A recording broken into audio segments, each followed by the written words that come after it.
The following is a live production of the Warchant.com Multimedia Network.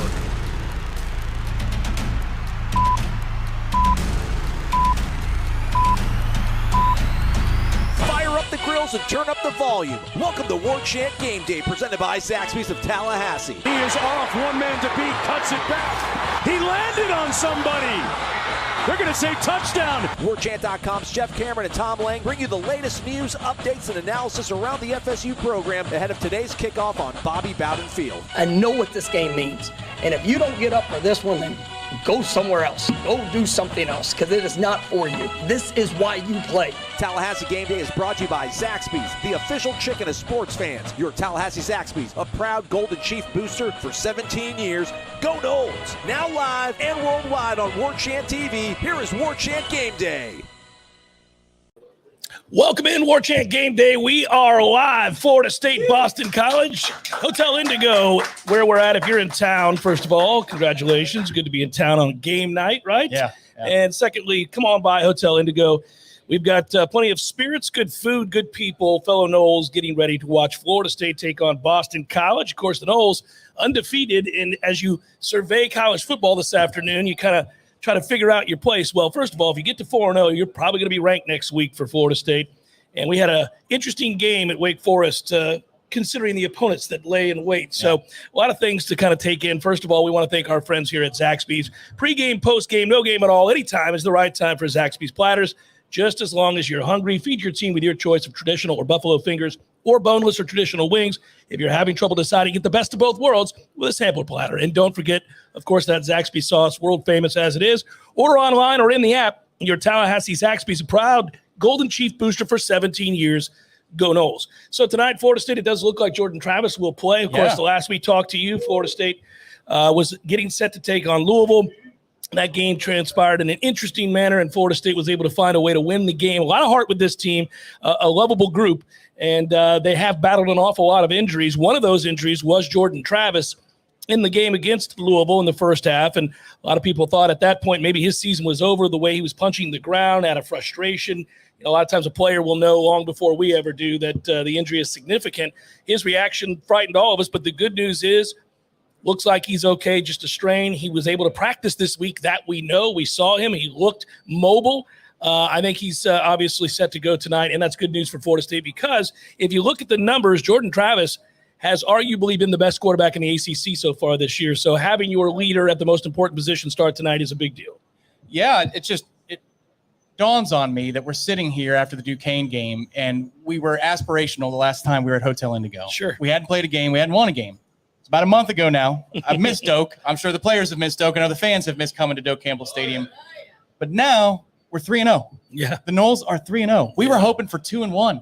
And the Noles are undefeated. They have a chance to be 4-0 after today's game against Boston College. You feel better about it with Jordan Travis as your starting quarterback and then hitting a huge 3-game stretch. Wake Forest here, NC State on the road, and Clemson back here in Tallahassee. I mean, heady times. It's funny how quickly things can happen. Yeah, you go from aspirational, as you're noting, to now having something to lose and or gain. As you go with each win in each week, the expectations begin to shift. And that's because not only do you see your own team and you see that they have taken a step forward from last year, but also you look around this league. It doesn't appear there's a dominant team in this league. Correct. You know, Clemson's a team that obviously highest ranked in the ACC, and they are the preseason favorite, of course, to win the ACC, as they have grown far too comfortable with over the last several years. But that said, we watched them today, and this is a vaunted defense at Clemson, and they give up a gazillion yards and points in a game that they won in overtime on the road. So they look gettable, and we know Florida State played with them a year ago on the road. So you start to, that's how you begin to kind of infuse life into this belief that maybe, why not us? Well, I mean, listen, nobody would have said before the season, hey, the goal is to win the ACC. The goal, you know, we thought, okay, show us that you've made appreciable progress. Like that, I can look at that and see this team play and know they're better. They're a lot better. Maybe we'll get it to 8 or 9 wins. Now you're starting to talk about getting to 4-0 and surviving a stretch. And if you come out of that stretch of 3 games, 2-1, you could win the league. Yeah, the goals are all in front of you now, and they're huge goals. And the funny thing was, you know, when we were talking about is it 7, 8, or 9 wins for this season, I was on the upper end of that scale, but it was because I thought you needed injury luck and you needed turnover luck.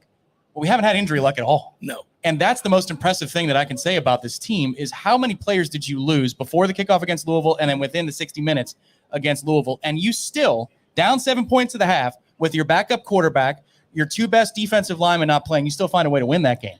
That's impressive. I don't know. They would not have won the game a year ago. They would not have won the game 2 years ago. They would not have won the game 3 years ago. Sorry, Tom, I'm so excited. I'm punching your mic. It's amazing to watch that group's resilience in the face of those injuries on the road, trailing. You go to your backup quarterback who has never really shown that he could shine in a game. And we've all seen it in practice, and people roll their eyes when they hear us talk about it. We knew there was ability in there, but when the lights shine the brightest, he has struggled. So you go into halftime of that game trailing, knowing that you're going to come out with that kid who just threw a pick, and it was as ugly as the other picks we've seen him throw. And you think, oh, this is a lost cause. Let's see if they can keep it interesting. Can we get to a bowl? If you're thinking about the long term at halftime, you're starting to get nervous. 6 wins. Where are they? But then the next thing that happens, they show great guts and resiliency, and moreover, belief in each other, belief in the concepts that Mike Norvell has talked about. And that buy-in then rubs off on fans. And, we also said about winning games like that early. If you beat LSU on a national stage and then you beat Louisville on a national stage, it was the only game on a Friday night. People were watching. If you like college football, you're watching. You're starting your season in a way that definitely influences recruiting. And you just got 2 huge recruits this week. So you think about what just happened. You got a 5-star wide receiver. Good for Ron Dugans. He was in need of that. Got that kid. He looks like a difference maker. We'll see. We hold our breath until he signs, so we all know how this goes. But nonetheless, as of right now, that's real positive PR and momentum for Florida State that young man, high profile as he is, Hakeem Williams, signs with Florida State. Of course, earlier in the week, you got the linebacker from California, Nicholson, the linebacker that I think is a kid who can plug and play pretty quick. He's got the body for it. He's a great athlete. So, again, that's a 4-star linebacker you just got. Florida State is starting to get guys at positions that they've needed guys for some time. We've talked about linebacker. We've talked about wide receiver. You just got 2 big ones. Yeah, Hakeem Williams looks different too. That looks like a plug-and-play player. Yeah. He's being likened to Michael Langston does, and you'll see that segment later on in Warchant GameDay presented by Zaxby's. Likened to either George Pickens type, which that should ring a bell from Thursday night and the great catch that George Pickens made, or Andre Johnson, because he's 6'3", 200. He's huge. He's huge. In high school, you can just see how much bigger he's going to get. I mean, the paradigm is changing, but you got to keep validating that. You got to win a game that you're supposed to win today against Boston College, and then like you're talking about, you got 2 home games of really high status against Wake Forest and Clemson, sandwiched outside the NC State game on the road. If you win 2 of those, I mean, then these recruits are saying, oh, I don't believe that Florida State's better. I know they're better. And then they start talking to each other and say, hey, do you want to put them over the top? Let's put these guys over the top. Yeah, you build that momentum. And then a thing like Rising Spear calls and they say, well, we'll help them put Florida State over the top. That's how the snowball grows, man. And right now, you can feel it. It's getting larger and larger. It's true momentum for the first time here in 5 or 6 years. I got a call from one of the members of Rising Spear this morning. Tom, he seemed to be in a good mood. Soliciting your money or just saying things are good? He was just talking about how well things are rolling along right now for Florida State and how nice it is to have the momentum that comes with winning football games and the attention of players. You mentioned the game. Florida State does play a game tonight, and they do have to win it. It is against Boston College, who has really struggled. It's the first time Doak Campbell Stadium has been sold out since 2015. Wow. That can't be right. That doesn't feel right. I read that stat. Notre Dame last year. Come on. I read that stat. I said that's wrong, but it was in the notes. So I don't know if it was an official sellout or what. I'll have to double check, because when I saw that, I went, there's no way that's possible, right? But it has been, now it is the first time Florida State's been 3-0 since 2015. That is accurate. I do know that. Not even Willie's first game, Virginia Tech? No, there's no way. I would have thought there's no way, right? But again, remember, that was on the heels of a lot of losing. It was, yeah. So it damn near sold out the spring game. I know it was free pretty much, but. Yeah. Florida State leads the all-time series against Boston College, 14 wins, 5 losses. The Noles, by the way, averaging 242 rushing yards per game. That is the best in the ACC. They have a top 25 offense in almost every meaningful category, does Florida State. Jordan Travis has had a good run against Boston College. He had a good game last year, had 3 TDs, passed for 250-plus yards. Was against Boston College on the road. And then for Boston College, really the story has been a mess of an offensive line. They have struggled. They don't have Trapillo out there. They don't have Klein out there. They have a walk-on starting at tackle. they have really struggled with this offensive line. They lost 4 starters. Then their best player is a guard, arguably the best guard in the ACC. He tears his ACL before the season even starts playing pickup basketball. Yeah. So you lose that guy, and there's nobody there to block for Phil Djokovic, who's a really good quarterback. But they have not been able to run the ball, so there's no balance. And with no balance, he is a sitting duck. Yeah, their best running back in games, not including Maine last week, which was, again, it's down to the competition. 25 carries for 40 yards. You could see quarterback stats that average under 2 yards a carry because sacks are accounted for in college football on the ground. That's how you count for those yards. Mm-hmm. But that they're leading back 40 yards on 25 carries against 2 teams not named Maine. So that's what Florida State is going against today. And you hope, given that the defensive line didn't exactly look great against Louisville's straight-ahead running attack last Friday, that they can handle this level of a challenge. Well, they have to, Tom. If we expect to have a good football season, this group should dominate the line of scrimmage today. Boston College is 130th in the country in rushing. There's no number that would alarm you. Doesn't mean they can't come in here and play a good game. Doesn't mean that it won't be close in the second half. It just means that they ought not have their way at the line of scrimmage with Florida State. There's no way, because we've watched them now play 3 games, and they weren't good in any of them. They beat Maine. They lost to Rutgers at home. Rutgers. So we're looking at this BC team, and they don't do a lot well. Now, Rutgers. Yeah.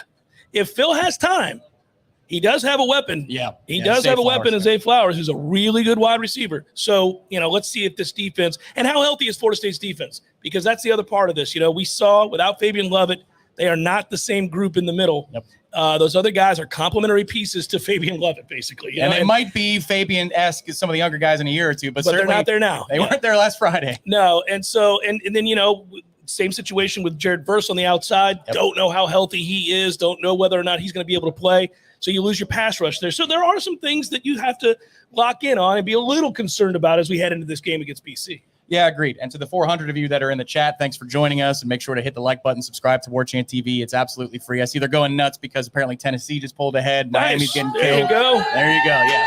So folks here are happy. But the challenge is about us tonight. And there are times where Florida State going up against an opponent is about both teams. But today is about maturity. Yeah. Lack of where are their heads? There's no complacency, no stupid turnovers. Are you going to clock in and clock out? Because if you do, then this tailgate lot behind us next week for Wake, whatever time that kickoff is, buddy, after the performance Wake put up against Clemson, that was a good football game. Yeah.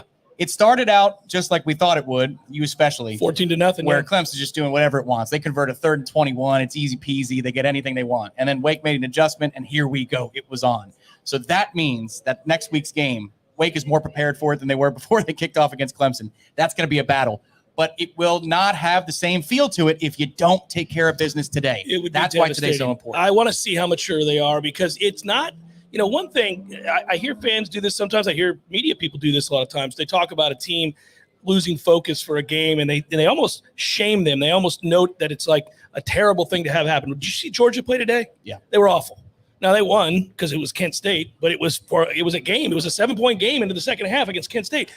These kids are subject to the whims of emotion. They do have to go to class. They do have, other aspects of their life. And so they don't play as focused and locked in as professionals do most weeks, right? You're going to have games where you don't have it mentally, where you're not as jacked to play that game. And a lot of times it's on the heels of playing some very emotional games in the prior weeks. Well, Florida State's played 2 extremely emotional games in the form of LSU and physical games against Louisville. So that's why I'm going to watch and see how intense they are, how focused they are here. This almost is like a business meeting tonight now. Right. It helps that it's a night game at Doak, and that can get them charged up, obviously, because if this were a road sleepy nooner, I'd be kind of nervous. It also helps. Because we would not match intensity. Correct. It also helps. It's the first time you played here in a month. They want to be back here, and they're going to feel and they're different. Proud. Yes. They're proud. They're right. coming out of that tunnel very proud, as they should be. When they run out of the tunnel, it's going to have a little bit of a different feel to it today. Yeah. That's the thing. So embrace that, embrace the moment, and then this is the reward. You want your fans to have that little extra electricity, and that's what they're going to have tonight. But you've got to cash it in. You got to make it happen. And we'll see. We'll see. I think one of the big things coming up in the next couple hours, we'll see if we get reports before we sign off at 7 o'clock, but Warchant.com message boards. We want to see who else is active. The report's out that Jordan Travis is going to play. I don't know about you. Tate was great last week, but I feel a whole lot better when I hear that report about the outcome tonight. But what about the defensive line? What about Amarian Cooper? What about Deuce Spann? There's so many names out there that we'll see if they participate this week, because it was notable that we beat Louisville without them, but you're going to need them to get back into the fold. Yeah, no question. By the way, quick look around college football for those of you that don't have a television in front of you, can't see the scores. I'll just give you top 25 before we break and go through these. It is halftime now. Tennessee does lead Florida 17-14 at the half. Good news there. Go Vols. Texas is leading Texas Tech 24-14. That game also at half. Miami trails Middle Tennessee State 24-10 at halftime. That is a wonderful thing to say aloud. Come get you Let's cross our fingers that the next half goes as well. Must not be a college football atmosphere down there. Must not. Like 17 people are going to be so sad. Oregon, Washington State. That is Washington State leading 16-6 in the second quarter of that football game. Ole Miss leads Tulsa 21-14. Good game there. The rest of the top 25 action that is still to be played is tonight. Georgia, obviously, I mentioned them earlier. Number one team in all the land. They won 39-22. Good game into the second half. It was odd. Michigan held on to beat Maryland 34-17. I feel a sense of relief there, Tom. Just you and me talking. Clemson wins 51-45 in double overtime. It's a shame that Hartman, who threw 6 touchdown passes and for nearly 400 yards, ends it on a pick. On a side, your boy had a +8 there, and when it got to overtime, too, I'm like, are you kidding me? Backdoor push on this. Penn State keeps cruising along behind those two brilliant running backs. They win 33-14. Baylor knocked off Iowa State 31-24. And then, of course, Pitt won 45-24 there on the back end of the top 25. So that is a look around the top 25. Most of those games, as I said before, are going into halftime. We still have plenty to come here on the Warchant Game Day. Look forward to it. Brought to you by Zaxby's. Something big, something huge is taking over the world of chicken sandwiches. Zaxby's new signature sandwich with Zax sauce or new spicy Zax sauce. Because the chicken sandwich war ain't over yet. The new signature sandwich, it's taking over. And it's only at Zaxby's. Warchant.com has been the definitive home of all things FSU sports for over 20 years and is now part of On3, the next generation network. Warchant.com has the most experienced, tenured, and largest staff on the Florida State sports beat and now features innovative resources, including an NIL database that projects player value and a truly aggregated composite recruiting ranking system that will set the bar in the industry. You can have access to all of this in addition to Wake Up Warchant, The Jeff Cameron Show, Seminole Headlines, complete pre, in-game, and post-game coverage, plus year-round recruiting coverage for only $1 a year. Yeah, that's right, $1, 365 days. Get some.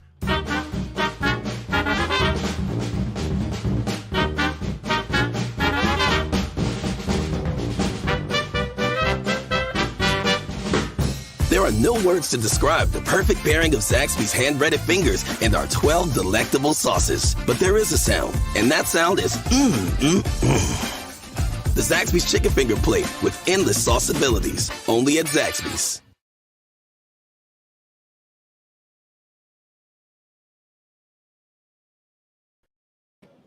Welcome back. Warchant Game Day continues from atop Hotel Indigo. Great to be here. It's game night, Florida State, Boston College. This show brought to you by our friends at Zaxby's, of course. We've got a lot to get to today. We mentioned that if you can stop the run, obviously Garlow has really struggled, averaging under 3 yards per carry right now. Mm-hmm. And it's not that he's not talented. Again, it is an example of an offensive line that has struggled. Florida State, by the way, on the year, averaging over 35 points a game. Boston College just 23 right now. They'll both give up just over a shade over 20 points a game on defense. But for Florida State, averaging 495 yards a game, that is top 25 in the country. That is top 2 in the ACC. Yeah, it can't be overstated how huge these first 3 games have been for the film they put out there about the explosiveness of this offense as it pertains to the passing game too. Like you cited the running numbers, and they're huge. But you want receivers like Hakeem Williams to see, sure, yeah. Oh, it can work. Like, if I'm a receiver and I want to come to Florida State, there's a good reason for it. Look at Johnny Wilson's performance. Look at Pokey Wilson's performance against LSU. I could be a playmaker in this offense. I'm better than those guys. That's what you want those cocky 17 and 18-year-olds to think when they see the film. The problem was, in Tallahassee, you didn't have performances like that from receivers. You know, Lawrence Toafili, Jayshon Corbin, Trayshawn Ward, they had big games. Jordan Travis had a big game as a running quarterback. But now the transformation of this offense has been fascinating and really fun to watch. And the question is today, we got a question in the break about how long should Jordan Travis play? Well, if you pull away enough, you can get Tate Rodemaker in the game and get him some work. That's great. But I want to extend on that point because there are some positions on this defense that are not sorted out, at least not on the second level of the 2 deep. If you can get this game to a place where it's comfortable in the second half or earlier, there's no rule against that either. But corner and linebacker, you got issues in the backup group. So who is going to be the first linebacker off the bench? DJ Lundy had a rough night. I know what his PFF grade said against Louisville. I disagree wholeheartedly. Who is going to be the first linebacker off the bench? And then corner, once you get past your second guy, and I'm only counting Renardo Green and Kevin Noles right now because Amarian Cooper has not been consistently healthy. But he's got to prove it that he is healthy. And then behind him, who you got? Well, and if he plays well, because he hasn't played well in camp. Correct. And we know he's banged up, so you're trying not to hold that against him. But I'm not going to assume he suddenly plays well. Let's see how healthy can he get. You know, he's got to find a way to get back out to what he was at the end of last season. Otherwise, you got to look at somebody else. Greedy Vance played last week, and I thought he played well. He played well. Yeah.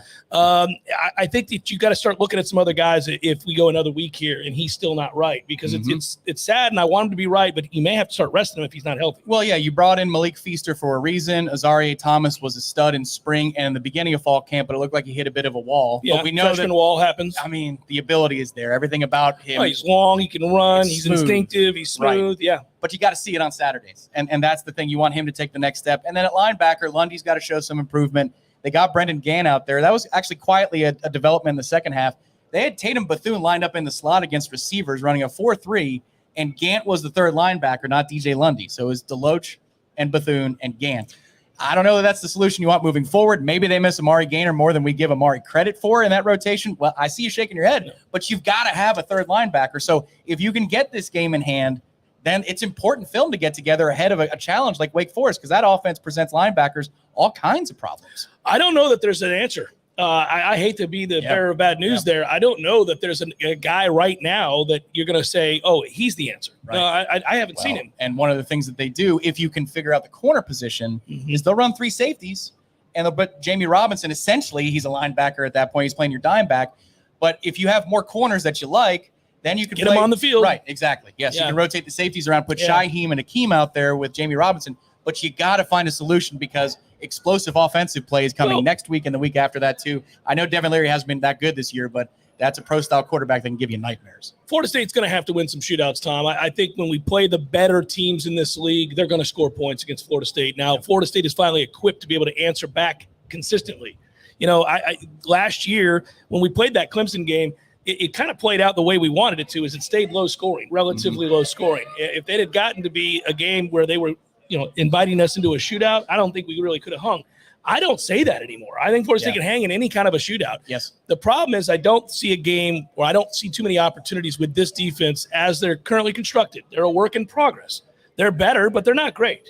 So they're going to have games against good offense. Sam Hartman has scored on everybody. I mean, he threw 6 touchdown passes today against Clemson. Clemson's the best defense after in the a ACC. slow start, too. Right. They got rolling. Yeah, so I guess my point would be you're going to have to win some shootouts because there's not a magic potion on the bench that they just haven't figured out. And they're like, oh, he's the guy. How come we didn't play him? They didn't play him because he wasn't good enough to beat out the guy that's out there that you don't like. Yeah, but my hope is that you can find at least a replacement level player because right now again, here's where I might be unfair. It might be unfair of me because I'm watching linebackers against the best scrambling quarterback in the country. Daniels and Cunningham. And Dracovic is not that, certainly, especially without that offensive line being any good at all. As we see, we have a contribution. We'll get to that in just a second. Yeah. I just wanted you to know. But the mesh point presents problems, but Hartman's not exactly a Malik Cunningham. Neither is Devin Leary. So the next few, you're not going to be presented those types of challenges. They are. Right. So maybe against a more pro-style set, DJ Lundy is fine, but we got to make sure that we feel better about those things for our own sanity during the week. Yeah, I will tell you, there are some numbers that when you dive in, I won't bore you with them here, but when you dive into some of Florida State's defensive numbers, here's what you take away. Yeah. They're a little bit better than we think they are. They're not a great defense, but they're a little bit better than I think our fans think. Well, they look, the 14 points. They've gotten turnovers. They have. And the 14 points that Louisville scored in the first quarter, that's really good play by Malik Cunningham. I don't know, outside of 1 or 2 plays, we didn't have any major busts. Right. That's just a dude who's a nightmare to prepare for, making you look silly because he's doing more than what a normal player could do. And the first contribution came in from, let's wipe that back up. Is that Hurricanes? It's a Hurricanes fan. a $20 tip for us saying go Canes from Leon Hurricanes. All right. All right, Leo. Thank you, brother. Yeah. Appreciate you. Good luck to you in the and second on half. a day that you're trailing by 14. Yeah. Man, that's a good man. Right Best there. of luck in the second half. We got another one there. Troy Noel, our man from Wyoming. Absolutely. Just a shout out to us is all he says. So shout out. Thank you, just Troy. keep posting that. And we get Gale Force winds in time to watch to see if this lighting fixture falls down on us. Yeah, the banner behind us too. So hey man, but that's why we have bungee cords. Yeah. Bungee cords for life. On the fly is what we are. It's so good. Even with the challenges of doing a pregame show, to do it here at Hotel Indigo with that cross breeze that's hitting us right now, knowing that the Noles are playing, is amazing. It is incredible, and I mean that it's fun, and it does seem like it's been forever since we've been here. You can I walked around a little before I came up here, and just to see the fans mingling, they're excited, man. They came out here and started getting after it pretty early. Buddy, it's like an inverted bowl game experience that we had. That's what Duquesne was. It was like, all right, you got this little isolated game, and then you go play your schedule afterwards. And then come back to me and see what you've done. And all we've done is win all of our football games to now. I haven't felt this way about doing a pregame show with you since I think the last time we did pregame shows in Collegetown. Yeah. It's been a while since we've had juice like this, but it feels good. It's just a matter of continuing down that road because after this one, we got 3 home games in 4 weeks. And they're all of huge consequence because of the work Florida State has done in the first 3 games. Put themselves in a real good position, obviously. James B. from the top rope, also from the top row. This guy right here, right in front of us. Thank you, James B. Leon must be bored is what James B. says. Go Noles. Thank you, James B., for the big tip from the front row. Thank you very, very much. You could score a VIP fan experience at the FSU Florida game on Friday, November the 25th, courtesy of Bud Light and Tri-Eagle Sales. Text Bud Light Fan 22 to 855-297-9460. That is 855-297-9460. You're texting Bud Light Fan 22 for a chance to win sideline passes, hospitality passes, 2 tickets to the game, plus Bud Light and FSU fan gear. That's Bud Light Fan 22 to the number 855-297-9460. Make your football season epic with Bud Light. Must be 21 years of age or older to enter. For complete contest rules, visit TriEagleSales.com. More of the Warchant Game Day show in just a moment. Something big, something huge is taking over the world of chicken sandwiches. Zaxby's new signature sandwich with Zax sauce or new spicy Zax sauce. Because the chicken sandwich war ain't over yet. The new signature sandwich, it's taking over. And it's only at Zaxby's. Warchant.com has been the definitive home of all things FSU sports for over 20 years and is now part of On3, the next generation network. Warchant.com has the most experienced, tenured, and largest staff on the Florida State sports beat and now features innovative resources, including an NIL database that projects player value and a truly aggregated composite recruiting ranking system that will set the bar in the industry. You can have access to all of this in addition to Wake Up Warchant, The Jeff Cameron Show, Seminole Headlines, complete pre, in-game, and post-game coverage, plus year-round recruiting coverage for only $1 a year. Yeah, that's right, $1, 365 days. Get some.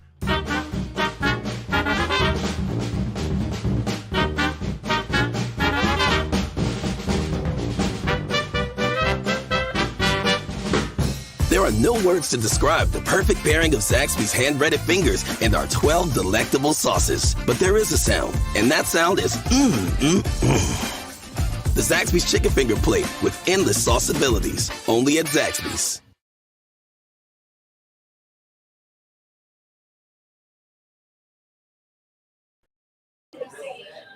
Welcome back, Warchant Game Day, as we broadcast live from Hotel Indigo. Our thanks to Hotel Indigo, and our thanks to you as well as Zaxby's. Corey Clark, my man, joins us atop the roof here before making his way over into the stadium. Yep. You excited? I am, man. I am. There's a nice energy, nice buzz down there. I was mixing. I was rubbing elbows with the people walking over here. Can somebody buy you a drink? I'm not going to comment on that. Okay. I'm working. I'm working. What are you most excited about tonight? Obviously, it's good news we got this week. Jordan Travis is going to play. Yeah. And that's exciting because he's having an incredible year. I said to Tom earlier on this Game Day show that I think Jordan is one of two quarterbacks in the ACC that you could argue are playing like the best. May at North Carolina has played really well this year, and Jordan Travis. Those are the two best quarterbacks in the ACC. So Hartman, the kid at Wake, had a nice moment until he threw a pick to lose the game. Well, but that's no, the kid dropped it. It wasn't a pick. He dropped it. Did he drop it? He dropped that. Yeah, I think it was a pick. But no, he's played really well. What was weird about that game against Louisville, though, as good as he was to start it, he had 2 or 3 kind of dubious, weird moments there at the end before he got hurt, which you wonder was what happened there, because he had been so sharp really through 2.5 quarters or 2.5 games that right there at the end, it wasn't just the interception didn't count because his knee was down. Mm-hmm. He threw into double coverage before that. Even that play, he kind of sees his rush. Do you think he was falling in love with him with calling his own number because he started 11 for 11? So you start to feel it. You think, okay. And I think Louisville changed a little bit of what they were doing. Yeah. So I do want to just make sure that was a little anomaly. It was a blip, which I think it was.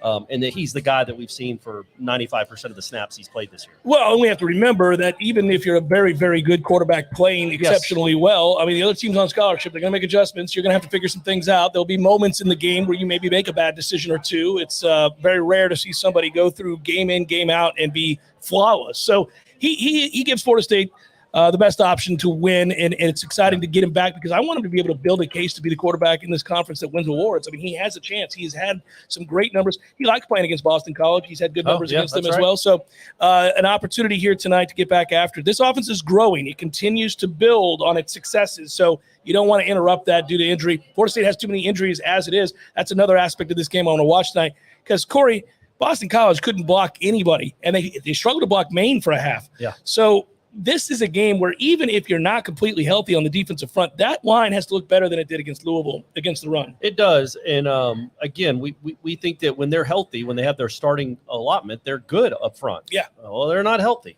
And they weren't good up front against Louisville. That not having Fabian Lovett was a really big deal. So in this game, will somebody step up? Is Farmer going to make some plays? He has to. He has to, it's time now for him. Because he's been good. We know it's in there. Yeah. So he's got to make some plays. Don't know if Malcolm Ray will be available. But even other guys, I need Cooper to play a little bit more disruptive. Yeah. He didn't play horrible. He also didn't play impactful. No, he didn't do much. He didn't do much. Yeah. You need your defensive line to play well. You need to stop the run. And I think they will, but I don't know it's that because they're getting better. They're growing. It's those just guys. BC's offense isn't very good. But BC is going to try to throw the ball a lot. Well, and if you're BC, I think obviously any way you can let Phil just try to win it on his arm, throwing to Zay Flowers. Yeah. Florida State's corners will be tested today because Zay's good. And if they keep him upright, he's going to throw to him a lot. Buddy, they're really going to be tested next week, apparently. Holy moly. That was just street yard. Just throw it up. Just lob it up to our receivers every play. Yeah, Wake and Clemson played a game that I think got our attention. About the test that Florida State still has. That's why tonight's important. Win tonight, get to 4-0. Win this game, be 4-0. Man, just be 4-0 because Wake is going to be wounded. They're going to be heartbroken. That's as close as they've ever come to beating Clemson. They should have won it. They kind of, I don't know, man. I don't know how you don't call timeouts. I thought the end of regulation they could have won the game. And he didn't want to. I thought he coached scared. I thought he coached scared too. It's the first time I've seen him do that. And that's not your MO, man. You coach at Wake. Nobody's going to fault you for calling a timeout after that first down run by Clemson and trying to get the ball back. It was strange. It was and didn't. I mean, I guess you don't go for it on 4th and 5, but running too much and then not calling the timeouts when you have 3 timeouts in your hip pocket with 45 seconds left. You might get the ball at your own 45 with 30 seconds left with a guy that's been throwing nothing. He was content to go to the. It was weird, man. Don't coach for overtime. So, but either way, if you're 4-0 and you're playing a Wake team that, as well as they played and as hard as they played, you've seen it's hard to bounce back. Yeah, kids from are a really physical game, and yeah. then you're really poised to be 5-0, man. You're 5-0 going to NC State. I think if you take care of business tonight. We talked, Corey. One of the reasons we're so excited to. We got a chicken. A giant chicken they can't see it, but we got a Zaxby's chicken, man. Yeah. How about that? Yeah. Right. There he is. I'm waving to the chicken. Yeah. We're going to take a picture with him. Grown up here, waving to the chicken. That's a chicken mascot. It's not a live chicken. Well, that'd be really cool. That would be awesome. Look at this. We got chickens up here. Hey, it's getting loose at Hotel Indigo, everybody. That's SEC. That would be an SEC pregame show. That's in Starkville. That's in Starkville, Mississippi, no doubt. So, no, the reason we were so excited to be up here, not only because this is a great environment, but also because, man, there's real energy. Yeah. You start 3-0, you got a chance to go 4-0, sell out. It's been a minute since you had to sell out this early in the year. And it's Boston College who's done nothing. So clearly these are the fans showing their appreciation for what this team has done to start this year and what this coach has done in flipping the culture. Yeah, absolutely. And it's as we've talked about, it's a likable team. They do play really hard. He gets that out of them. And this fan base is so starved to be excited and feel good about a team it cheers for. It's been a long time. It's really been since Dalvin was taking handoffs that this fan base was really, really excited about a Florida State football team. So them selling this out against BC says a lot. And again, imagine what it'll be like next week. And then if you win that game, what's it going to be like against Clemson? Like, it's just going to keep building upon itself. I was not only rooting for Wake for all the reasons that we should be rooting for Wake, but the other reason was, frankly, there's a chance game day would have been coming here next week, right? Because Florida State, if they win tonight, I think most assuredly will be ranked. If Wake had won, they might have vaulted into the top 10. Yeah. You had a chance to bring game day here. Yeah. And we already know the atmosphere is going to be good. So, unfortunately, it didn't happen. But Florida State still has to do their part and get to 4-0 because it is going to be a rough stretch. There are going to be better teams you got to face. Some of them capable of cashing in on your injuries. Louisville was not. No. But these other teams, like we think, are. So you get to 4-0, you give yourself the best chance to get to that 8 or 9 win plateau we talked about before the season. You also continue to create the buzz that was paid off this week in the form of 2 yeses in the recruiting world. Yeah, and again, paid off in the form of a sellout. Like, that's a big deal too. And you think about, if you get 4-0, that gives you a chance at 8 to 9 wins. It also gives you a chance to dream, Jeff. You can start dreaming of okay, what can you do here? I watched that Clemson team. They weren't overly impressive. Wake wasn't overly impressive. They gave up a lot of points. They gave up a ton of points. And I'm still not sold on that quarterback, even with the moments he had. I didn't think Clemson's quarterback, he still does some things that are a little odd, but he's better than he was a year ago, though. But they're beatable. Wake is beatable. NC State even maybe is beatable. Played all that well. So man, that's what it allows you to dream if you can get to 4-0. As I've always said, you can't get to 12-0 until you get to 4-0. You've always said it. Yeah. I think I met you how many years ago now? Well, and as you were introducing yourself, you brought it up. I didn't introduce myself. I thought it was strange, but I thought, okay, he's trying to make an impression. And hey, I'm Jeff Cameron.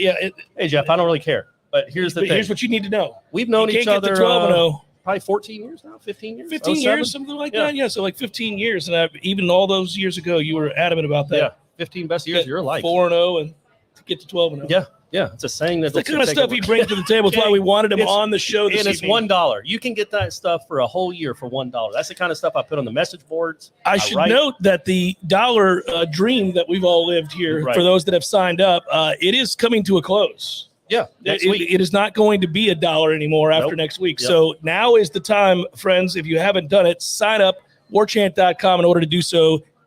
$1 for 1 year. It's $1. That's only one flipping dollar. It's $1. Warchant Game Day continues in a moment. Something big, something huge is taking over the world of chicken sandwiches. Zaxby's new signature sandwich with Zax sauce or new spicy Zax sauce. Because the chicken sandwich war ain't over yet. The new signature sandwich, it's taking over. And it's only at Zaxby's. Warchant.com has been the definitive home of all things FSU sports for over 20 years and is now part of On3, the next generation network. Warchant.com has the most experienced, tenured, and largest staff on the Florida State sports beat and now features innovative resources, including an NIL database that projects player value and a truly aggregated composite recruiting ranking system that will set the bar in the industry. You can have access to all of this in addition to Wake Up Warchant, The Jeff Cameron Show, Seminole Headlines, complete pre, in-game, and post-game coverage, plus year-round recruiting coverage for only $1 a year. Yeah, that's right, $1, 365 days. Get some.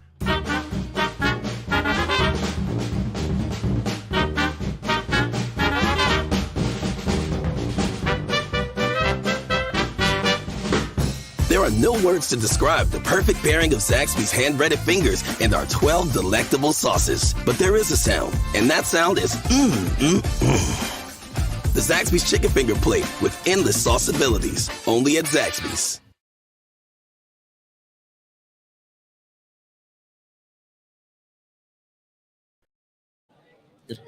Warchant GameDay continues here from Hotel Indigo. Good eats, good people, good times, great energy. It's good to be here at Hotel Indigo. This show, of course, brought to you by our friends at Zaxby's. Who's Hot, Who's Cold is brought to you by Barano Heating and Air Conditioning. Turn to the experts at Barano Heating and Air Conditioning to make your home and fan cave the ideal temperature today. Online at baranoac.com. All right, what do you want to take cold? You want to take hot? You want to lead the way? You're leaving it up to me? I'll let you lead the way. All right. I will take hot, but I will not take the guy that everybody was talking about at skill position for Florida State after the Louisville game. You won't take Johnny Wilson? I won't take Johnny Wilson. I'll take Trayshawn Ward. Trayshawn Ward was mentioned in the preseason. We talked about how he's going to be one of your steady Eddie running backs, but he's been by far the best back of the three through the amount of games that Florida State has played now, the 3 games. And he was, I know Trey Benson had a couple of key runs late against Louisville, and hopefully that gets him going with running with more conviction than he has so far this season. It was important, yeah. It's not that Toafili's been bad either. In fact, he made a great catch before Jordan got hurt, where he has to adjust and move back on the ball that's behind him a little bit. Toafili's been fine. It's just that Trayshawn Ward was discussed less than Trey Benson, and yet Trayshawn Ward has been the best back Florida State has had through 3 games. So I'm going to list him as hot. And he's going to be your workhorse until further notice. That can change. Trey Benson's got enough skills. Lawrence Toafili can still hit his head on the goalposts every once in a while. But Trayshawn Ward has been steady Eddie. He has assumed that role from Jayshawn Corbin. He finished a little bit slowly last season, and we wondered if he could handle it. So far, so very good for number 8. I'll do the right thing and say my hot is Johnny Wilson. That's why. You got to let me do it. Yeah, it's fine. You gave me the first dibs. I said you take the easy one. I'll take Johnny Wilson, obviously. And I was a guy who on these airwaves before the season began said, hey, listen, let's pump the brakes.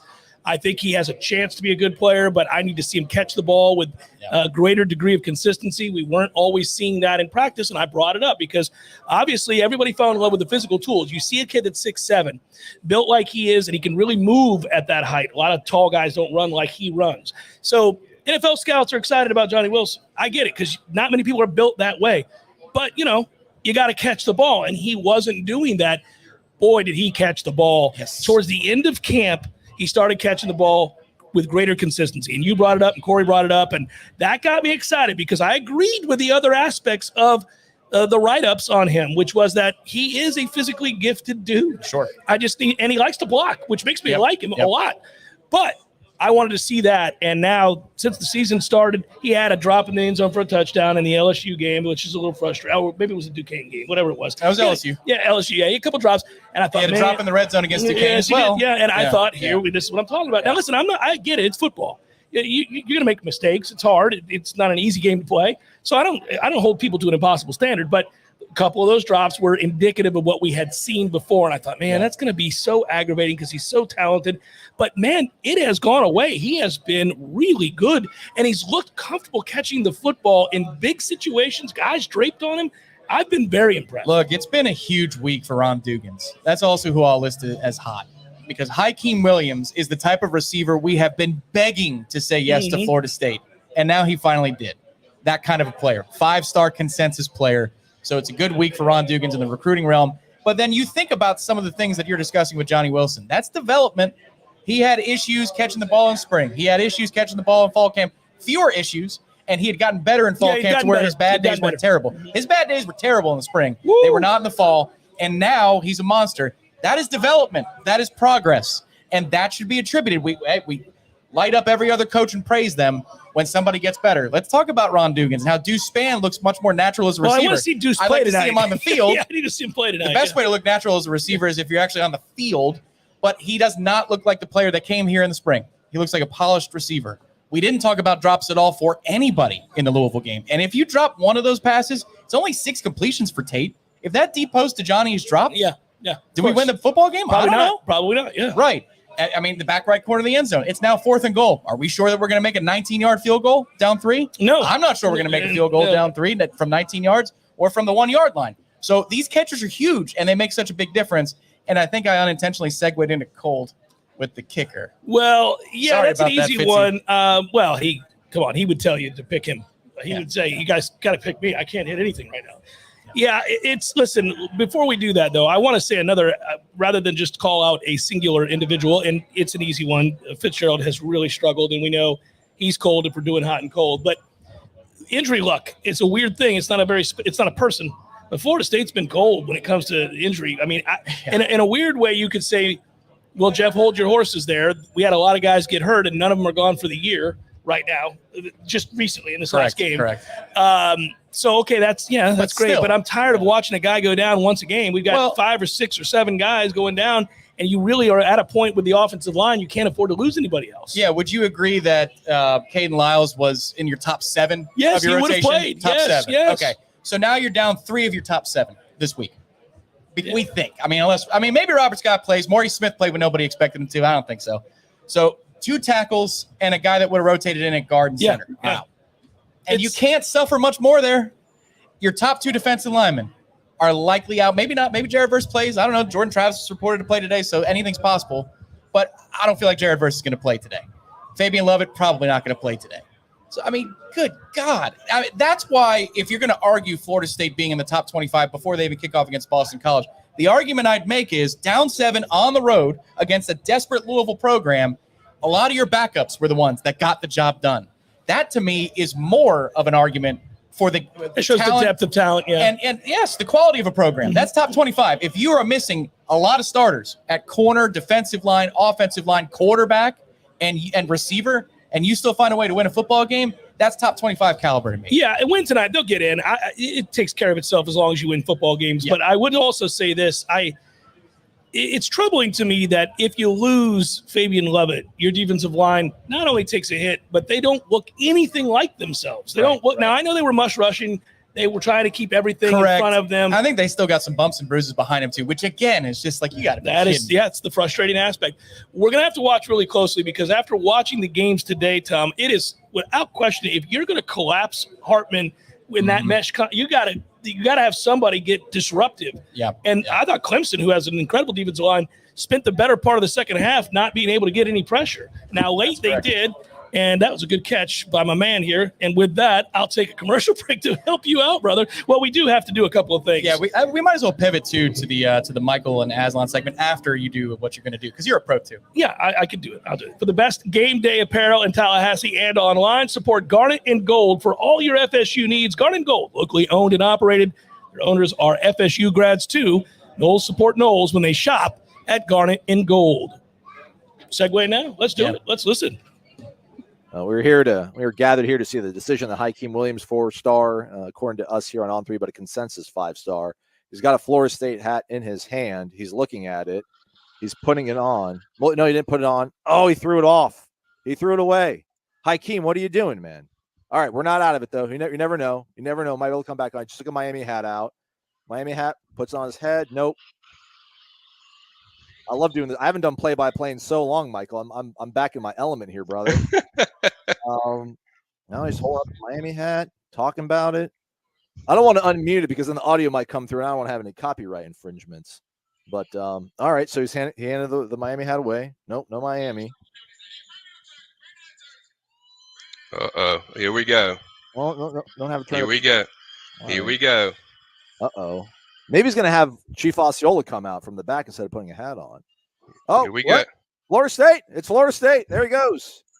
He's got a jersey. Oh, he's got another hat, and he's got a jersey. Look at that. Bam. Get some, everybody. So look at that. Florida State, huge addition. Hakeem Williams has committed.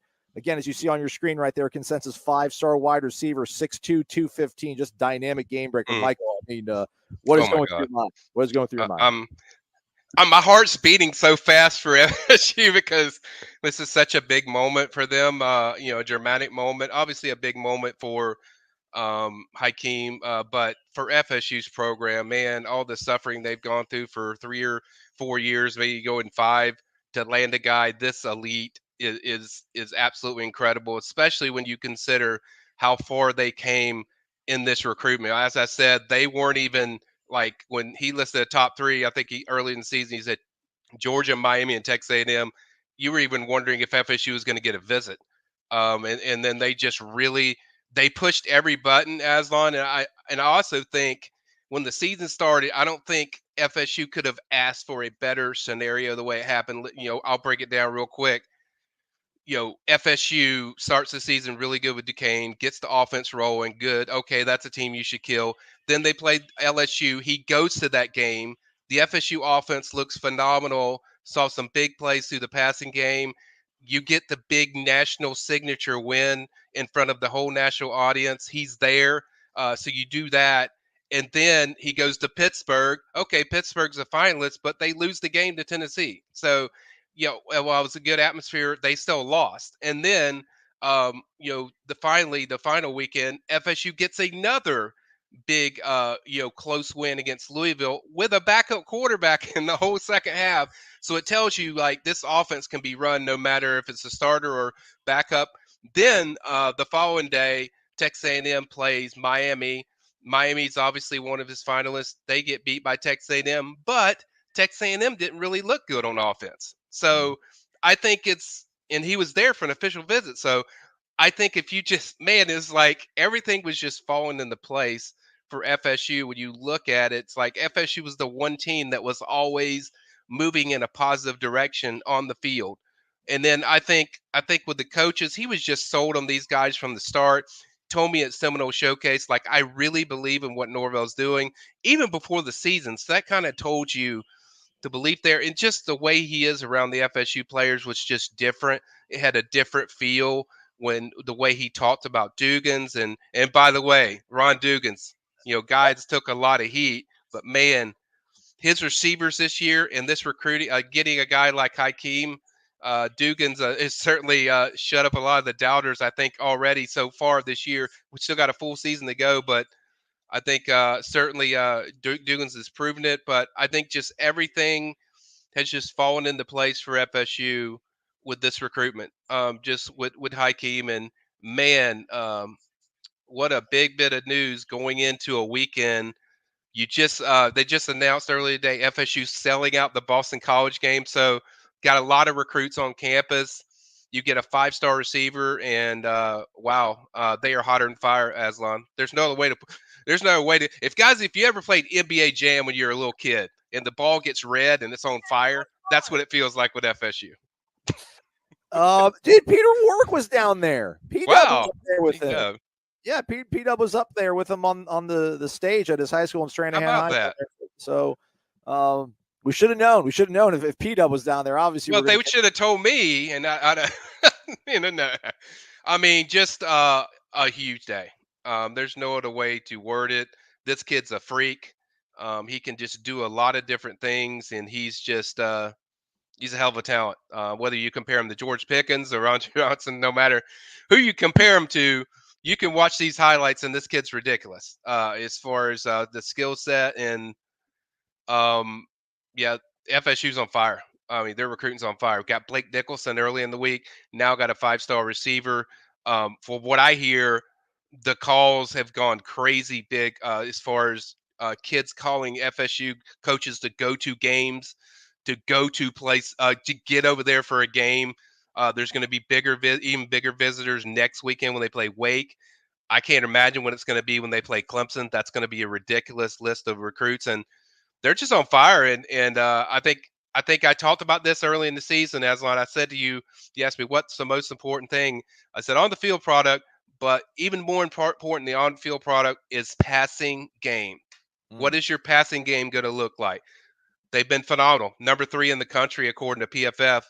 Number 1 in the ACC as far as the offense. So I think they've checked out everything you're looking for. And I don't think me, Aslan, or anybody, even Ira or any of these guys, thought this offense would be this kind of explosion this early in the season. Because I think what we heard from the practices was, hey, the defense is ahead of things. But certainly this offense has really risen up, and I think a lot of recruits are taking notice. But I think a lot of recruits are taking notice the way these guys are winning. They're winning in different ways where that's just capturing recruits, and they're loving it, and they are hot. And they are a team that I think nationally that everyone wants to see and check out. Yeah, there you go. I mean, this stupid question here. I mean, this he's a day one contributor, right? Yes. Yes. Yeah, he's still got to go win the job, whatever position he plays. But I think he's an immediate first-year impact guy. They have some nice pieces out there already. Obviously, we know about Johnny Wilson, Michael Pittman, all these guys. But Hakeem's a different version because he brings good speed for a guy that big, and certainly ball radius is out of this world, or catch radius, excuse me, is out of this world for Hakeem. So yeah, he would definitely, for me, be an immediate impact guy as a freshman. Something big, something huge is taking over the world of chicken sandwiches. Zaxby's new signature sandwich with Zax sauce or new spicy Zax sauce. Because the chicken sandwich war ain't over yet. The new signature sandwich, it's taking over. And it's only at Zaxby's. Warchant.com has been the definitive home of all things FSU sports for over 20 years and is now part of On3, the next generation network. Warchant.com has the most experienced, tenured, and largest staff on the Florida State sports beat and now features innovative resources, including an NIL database that projects player value and a truly aggregated composite recruiting ranking system that will set the bar in the industry. You can have access to all of this in addition to Wake Up Warchant, The Jeff Cameron Show, Seminole Headlines, complete pre, in-game, and post-game coverage, plus year-round recruiting coverage for only $1 a year. Yeah, that's right, $1, 365 days. Get some.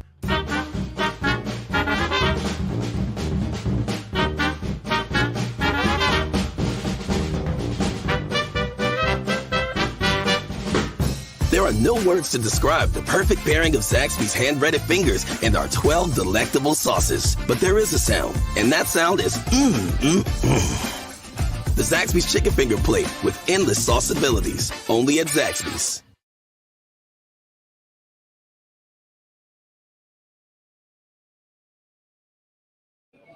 Warchant GameDay live atop Hotel Indigo. Back with you. Appreciate you joining us as always. Another reminder, pregame, postgame, no game at all. Any time is the right time for Zaxby's platters. Just as long as you're hungry, feed your team with your choice of traditional or buffalo fingers or boneless or traditional wings. If you're having trouble deciding, get the best of both worlds with a sampler platter. And don't forget the world-famous sauce. Satisfy your chicken craving with Zaxby's platters. Order online or in the app. Your Tallahassee Zaxby's, a proud Golden Chief booster for 17 years. Go Noles as we get the chicken. Yeah, there he is. There it is. Zaxby's party. The chicken with Corey and Aslan. We got some catching up to do. We had some awfully kind people there in that chat, so let's do it. So we'll start with Chad. And Chad said that Leon, the Kane fan who donated to us, he must have gotten confused. He was trying to make his life wallet payment to Ruiz and the NIL company for Miami. And he said a hashtag Blue Raiders for that. And All right. Excellent. Thank you, Chad. To which Leon replied, for $50, Miami still owns Florida State University. So he's doubling down as Leon as the chicken kind of slides into the shot. Well, here's what I would say, Leon. If you really want to prove it, I think you should donate again. And I don't know, say it. Yeah. He did write it in all caps. He did. Yeah. Maybe a longer way of saying it. I don't know. I think $500 would prove that Miami might be close to owning Florida State. I don't know, though. $1,000, something like that. I don't know. Maybe. Leon, yes. FSU fan 1993 is a great supporter of all our shows here at Warchant. He's asking which running back gets 100 yards first today. So he's got two getting 100 yards today. At least two, yeah. Ward is the answer, and he has been the more consistent of the runners. He's been very, very good, and I'm happy for him because he practices really hard. I'll go off the board and say Toafili. Toafili's touchdown run, that first drive coming out of half. A little dead leg there? Yeah, that's correct. He's gotten so much better with his vision. Is he a better running back than Trayshawn or Benson? I don't think so, but he's got enough to him that he could get 60 in one play. And so that's how you get to 100 yards faster, is if you get a big chunk play, which he's done before. And then Tony asks with his contribution, thank you, Tony. Question is, does the Hakeem Williams commit say anything about Jordan Travis staying for another year? I don't think so, but I'll be interested to hear your take. I don't think so, but I would say this. Jordan Travis is an interesting study and an interesting case. Yep. He doesn't project well to the National Football League. And I'm not talking about the fact that he is a dynamic runner, because the league has grown up and allowed for that now. We do see a lot of your best quarterbacks can absolutely run a college system, graduate to the NFL, run a facsimile of and then still have a lot of success. We're seeing that now. Back in the day, it never would have happened. It does happen a lot. Jalen Hurts numbers through the same amount of games as Josh Allen, they're comparable. It's crazy. So that's good news for Jordan Travis because Jalen Hurts was a guy that you would have said prior to the start of this season, I'm not so sure. No chance. And you know what? We wouldn't have been the only ones saying that. The Philadelphia Eagles were saying that. I mean, we know that they weren't even sure. And now but that offense it's humming. It's humming, right? Man. And they're very physical, and There's a lot to like about what they do. There is. So that group kind of helps Jordan. But where am I getting at to answer this question? Well, Jordan's got a big decision to make at the end of this year. I think he's going to go on this year to have a very good season, probably the best season he could hope to have, right? Yep. At his age, it would be time to take it on down the road. Yeah. That said, we live in the NIL era. We live at a time where it's maybe even likely that Jordan Travis could make more money staying at Florida State for one more season to quarterback them in an effort to win the ACC championship and perhaps make the college football playoff, whatever grandiose goals you have. The point is, he could maybe make $1 million in NIL here. If he's not drafted or is drafted in the 7th round or 6th round, he may make a practice squad. You could make more money in NIL coming back for one more year. I think $1 million's light too. Honestly. Well, I mean, I don't know what kind of money. If you're trying to bring somebody like that back, and let's say he has a 12-game slate, that's his resume. Is the first 3, the next 9 look like the first 3? It would be expensive to bring him back, but you could do it. You could do it. Yeah. What I think, to answer the question though, is I think that has something to say about Tate Rodemaker's performance too. It's not necessarily that Hakeem's like, I want to go play with Tate Rodemaker. I don't think that's the point. The point is, it doesn't matter who the quarterback is. They're throwing the ball down the argument field that they can make now. Well, Hey, Hakeem, did you just take in that A&M Miami game? Look at that. Tyler Van Dyke, before this coaching staff took over Miami, was throwing it up and down the field. He was lights out, and now he's stagnant. All right? Texas A&M moves at the pace of a tortoise. You're not going to get a lot of targets. But even with our backup quarterback, Hakeem, look at what Johnny Wilson did. That's going to be you. It's in our playbook, and we want to expand the down-the-field passing game more as we go along, as they have a better handle of this offense. I will argue that if Tate Rodemaker grew up on that fateful Friday night, and that second half is who he's going to be, well, the down-the-field passing game might even be better with Tate Rodemaker than Jordan Travis. Now, Jordan's a better, more complete quarterback and all of that. We want Jordan back. I'm not saying that. I'm just saying an element of the passing game might actually improve. It could. But the one thing I will say is that Jordan, as a downfield passer, has been electric this year. No. He's had an incredible season. We need him. I think Tate is that good throwing the ball down the field. I really do. I like his arm. We've watched him in practice do some special things on deep balls. Right. This is not shouting at each other on ESPN at 10 o'clock in the morning. What I will say, for the record, Jordan throws downfield this year. He's been great. The McLean one before he got hurt in the back corner of the end zone. That's a great throw. The throws to Pokey. You're not going to get an argument out of me. You're not. Right. I'm not arguing with you either. Right. All I'm saying is it's very impressive what he's done. It's and a how good situation to be in because we're talking about two guys that we know can make throws. And now, is that who they are? Yeah. If that's who they are. Listen, we have more evidence right now that Jordan Travis is that player. We have more evidence. There's no question, because I have been a guy that has been very measured in my thoughts on Jordan Travis. On the one hand, I've said he's a unique talent as a runner. He can make you miss in a phone booth. There's probably not another quarterback in the country that is as explosive as a runner as Jordan Travis is from the quarterback position. But I needed him to find a way to get better between the hashes. I needed him to throw the ball down the seam with some consistency. I needed him to read a defense pre-snap. I needed him to stand in the pocket, take hits, and make accurate throws when they know you're going to throw it. And Jordan Travis has done that and then some, and that is the reason that I have made sure that every time we come on the air and we talk about quarterback play, I mention how happy I am with Jordan Travis. Because people remember that I was saying, we'll see. We'll see. Yep. But I said if he does it, I'm going to celebrate for him because the kid's been through a lot. Yeah, and his teammates love him. And that leads to a question. And thank you again, Chad, for another contribution. He's just talking smack to Leon. So Leon and Chad, if you want to keep going at it, just super as chats, long as you donate, when feel free. Go back absolutely and forth. Free. Yeah, that's fine. You run the whole offense with Jordan tonight, right? Oh yeah. Because I feel like there's more danger in extra drop back passing than there is with run RPOs and read options. I feel like he got hurt on a drop back pass. And it's a lower body injury, looks like an ankle, a foot, whatever it is. It's a lower body injury. So I feel like he would be more at risk because I think a Standing in the casual fan pocket. talking point would be don't run him. You don't want to get him hurt. I think drop back. Jimbo said this years ago, and he's right about that. More injuries happen in the pocket. On the blind side, you don't see somebody coming or you get rolled up on in the pocket. So I think you run the full offense with him tonight, right? Yeah, I would run the full offense. First of all, he's medically cleared. If he's medically cleared to play, if the doctor says no, he's fine, he's not going to do any more damage to it, he can't hurt himself more, he's all good to go. That's why they were going to be really sure before they ever decided to start him. But you can rest assured that if they do start him, and it looks like they are, that he's been able to do all the things because they test it. I mean, he's running out there, whether it's out of the view of the camera or not, doesn't matter. He's running. He's showing them where he's at, what level he's at. Yeah. How can he cut? Can he put all of his weight on that back foot? Can he hit that back step on the, in his throwing motion and do that and release and pivot? Can he transfer the weight and energy from one side to the other side? So, man, you run everything if you start him. Yeah, because it means he's healthy. And I think also, but you also at the same time, that's for the Jordan part of the offense. But I think you want to clock in, much like Duquesne. If you can help matters here tonight. Yeah, clock in, clock out. Clock in, clock out. Run the football, shorten the game. Let's get in, let's get out. 250 plus on the ground if you can do it. I'm sure that's a goal. They have little goals on the board every week. I feel like 250 is a good number if it's 300 against Duquesne. And then that should shorten the game, get you out of here for the 3-game stretch that is critical. The timing to have a bye week was great. The timing to play Boston College is outstanding as well. Mm-hmm. College football is crazy. I'm not saying it's a guaranteed win today, but I'd much rather be playing a team like Boston College at home at night than going on the road and playing Syracuse this week. And we would have felt the same about those two particular opponents before the season started.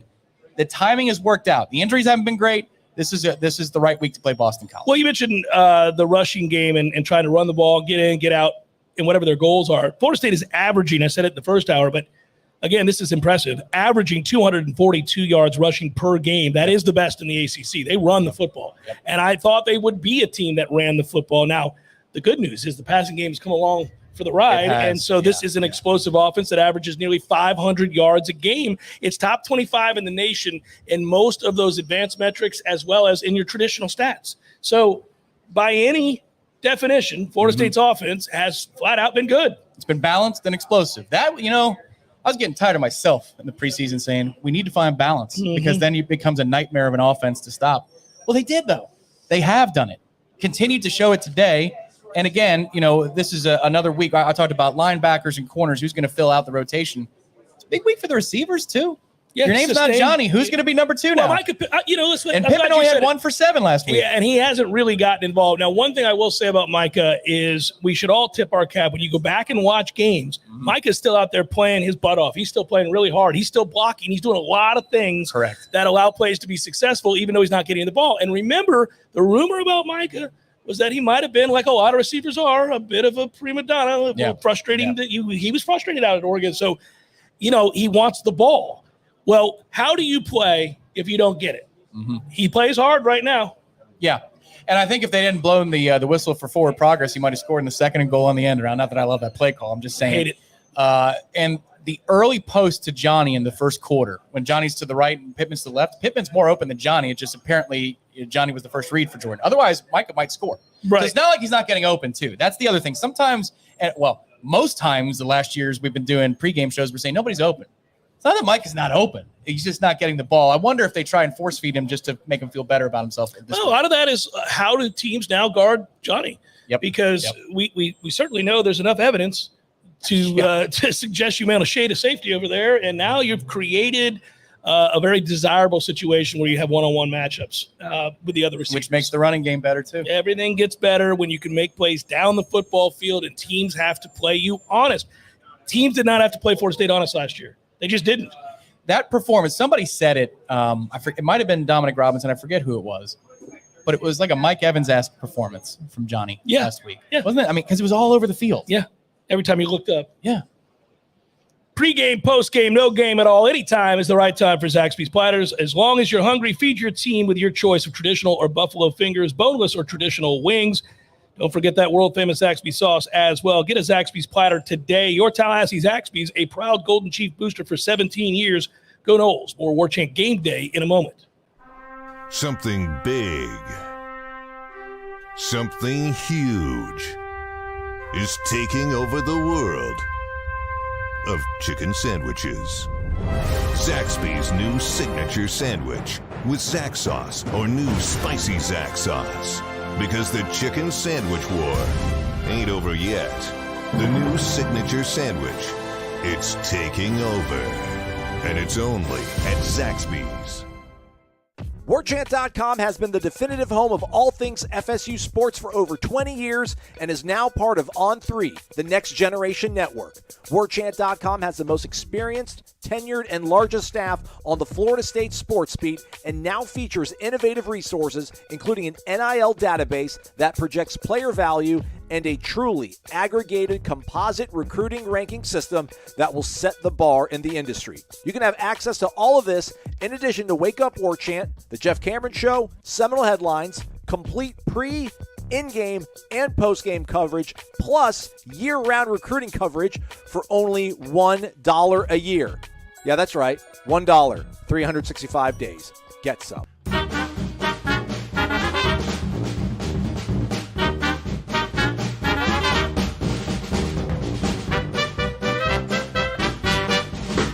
There are no words to describe the perfect pairing of Zaxby's hand-breaded fingers and our 12 delectable sauces. But there is a sound, and that sound is The Zaxby's Chicken Finger Plate with endless sauce abilities. Only at Zaxby's.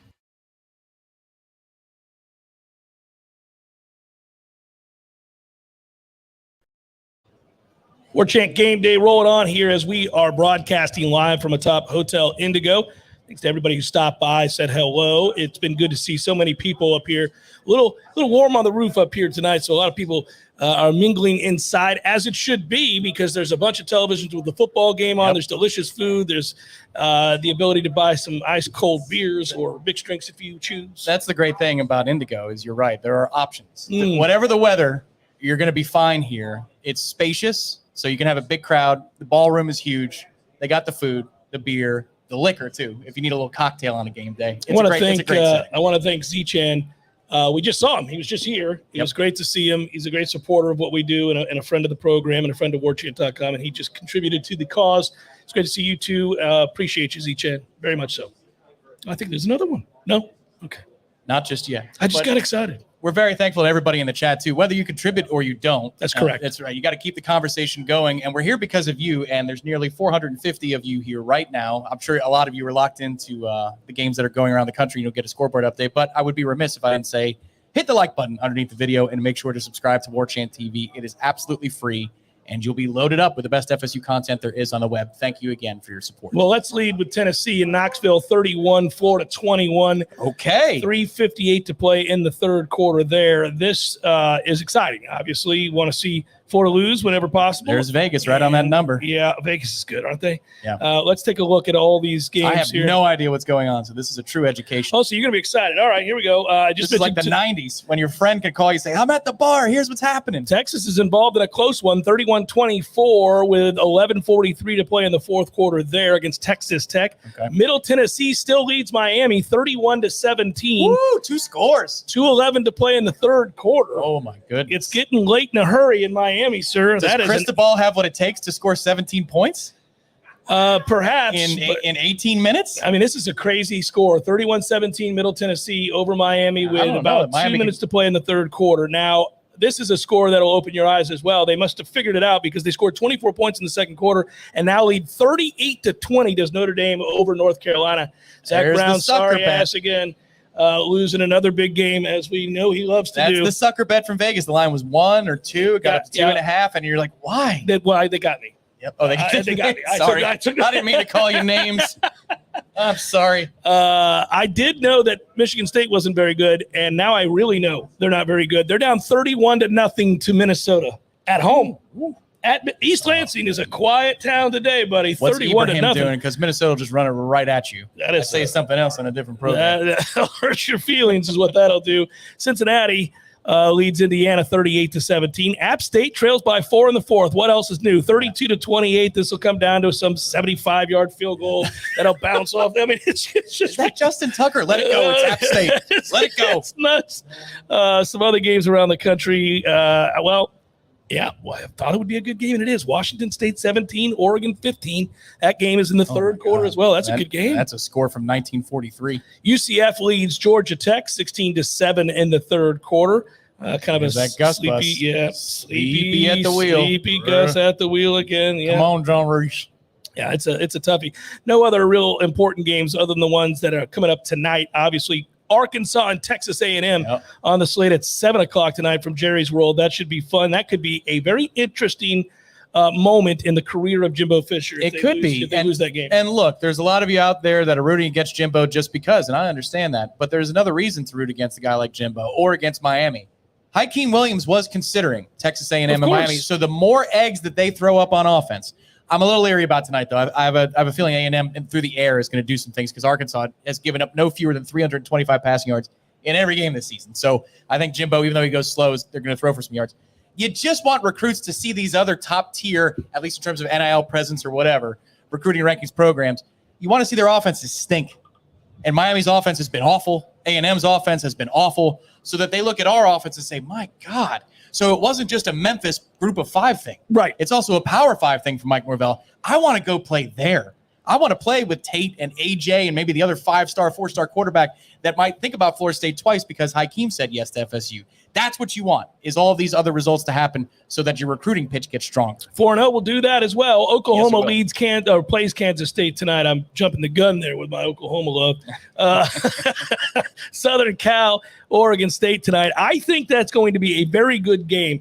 9:30. So when you get home from this contest and you watch the Noles win, and then you listen to Tom and Gene afterwards in the post-game wrap, and you guys call in and give your opinions about what you saw, then you kind of settle in for the second half of Southern Cal, Oregon State. Little late-night cocktail second half. Could be a good game, buddy. Could be a good game. I'm hoping catch the fourth quarter after the post-game show. BYU, Wyoming is going to be interesting to me. I will tune into BYU, Wyoming. I will also tune in. Well, looking at what has happened to Oregon against Georgia, and then they're having real struggles today with Washington State. Mm-hmm. I'm going to tell you that all this BYU hype from last week was nonsense. Everybody was talking about BYU's got a path to the playoff. They could be one of the 4 teams. And this is their week right here against Oregon. They get smoked. Yeah. So the Wyoming game might actually be straight up interesting, not just spread interesting. Yeah, should be. Still 31-17, Middle Tennessee State leading Miami. It's a joy to watch. Oh, man. Okay. Well, look at this. We got all kinds of things going on. Information is new stuff has come to light. Well, at the end of the day, for as much as we love college football, and we do, we bring it back to Florida State specifically. Yep. But when you talk about the rest of the country and you talk about some of the other teams that we just went over and glossed over, again, you can't help but feel really encouraged about where Florida State sits in the greater landscape of teams that are at least ranked somewhere in that neighborhood. There's no automatic loss on the schedule from here on out. No, there really isn't. And we would have not said that before the year. And so now we've seen Florida play, and we've watched Clemson play, and we've seen Wake play, and we've watched NC State play, and we've watched Miami play. And now you're getting a little bit more of a sample size where you can say, yeah, we might lose to NC State. We might lose to Clemson. We might, those are teams that are certainly capable of beating Florida State. And in some cases, they will be favored to do so. Yep. But you do not fear anybody the way you did, because we have taken that kind of a step forward. And also those teams, in many cases, look to be waning a little bit. There's no way, if you're a Clemson fan, that you watch that game and you've watched them this year, the last 2 years, and you haven't thought to yourself, seems the dynastic run is beginning to grind to a halt. I don't understand how we have so many good players and yet we struggle. Have we not been there in the last 7 years? We've had to say it before, and it's tough. Yeah. But nothing lasts forever, right? I mean, that's what has made Alabama so special. I mean, just admit it. It's crazy to think how long Nick has kept that thing going. But most of the time, there's the ebbs and flows of it. Florida State's all-time streak is the one that everybody references, and rightfully so, because I don't know that it'll ever be topped. Yeah, the thing I love about this group, and this is the best part of being a media member at Florida State, is that you get access to practice. But watching all of camp, watching the game weeks, I went there for one day this week. I saw Tuesday's practice. You don't have basic issues like other programs have, like we've had in the past. Kids getting thrown out of practice, or a coach has to pull somebody aside, or chase a kid down because he's shutting down on them because it's not going the way he wants it. Effort being called into question. That's the thing I love about this group, and that's why this group wins a game like Louisville with a lot of its backups in. They practice with purpose. Most everybody gets their reps. I don't think it's quite to the Jimbo level where you have a field split apart, but everybody takes their turn. The trench drills, for me, the one-on-ones, that's where the offensive line has gotten a lot better. I think it's that type of development. But my point is, when you're going to play a lot of close games, we feel like nobody's an automatic loss, but there aren't a whole lot of automatic wins out there either. When you play a lot of close games, culture puts you over the top. attention to detail puts you over the top. So does and they have special that in teams. spades in practice. Yeah, so does special Corey. teams, which Yeah, we can hope Have a good that, by the way, that gets better tonight too. You want to feel a little bit better in that area because you are going to play a lot of close games as you're documenting. Yeah. And you have those other elements in place that you just described, but you don't have a field goal kicker that you trust even a little bit right now. So that Correct. is the last of the things that I want to see come together. So the thing I can tell you, I don't know what the hell happened on Wednesday. I didn't ask because I didn't want to know. But I went on Tuesday, and he thundered all 4 of his kicks right down the middle. And, 42 was the long. It would have been good from 60. We've seen that before. But the reason I feel like that's significant, at least a little bit, is the week going into Louisville. There's a reason we were talking about it on the wildly popular Jeff Cameron show, which you can find on Warchant TV Monday, Wednesday through Friday at 1 o'clock live. Boom. On this channel. There's a reason I brought it up a couple extra times because in practice, the one he missed at the end, he almost had the exact same one. They had an offensive drill. At the end, it was like 1:05, no timeouts from their own 15-yard line. The offense goes down and scores. And then he's got a kick. They do a little field goal drill, not even close from 20 yards, 25 yards. This week, at least, he looked better in practice. So hopefully that's something for the kid.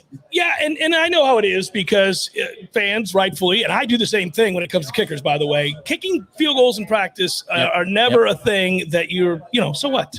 There is zero pressure for you to make kicks in a practice. I agree.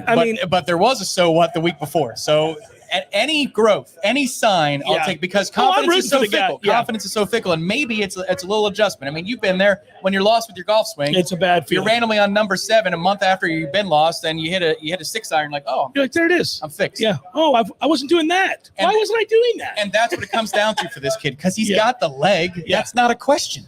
No, it's not the question. And he made some big kicks a year ago. Think about the kick against Notre Dame. It was a really big kick. Overtime. He won the game against Syracuse with a made kick. So, it's not like he hasn't had to go out there in a moment of pressure with a lot of people watching the game, feeling that, and then executing. He's done that. Right. But that gives you hope. That part gives you hope. If he had never done it, you'd say, oh, well, we need to move on.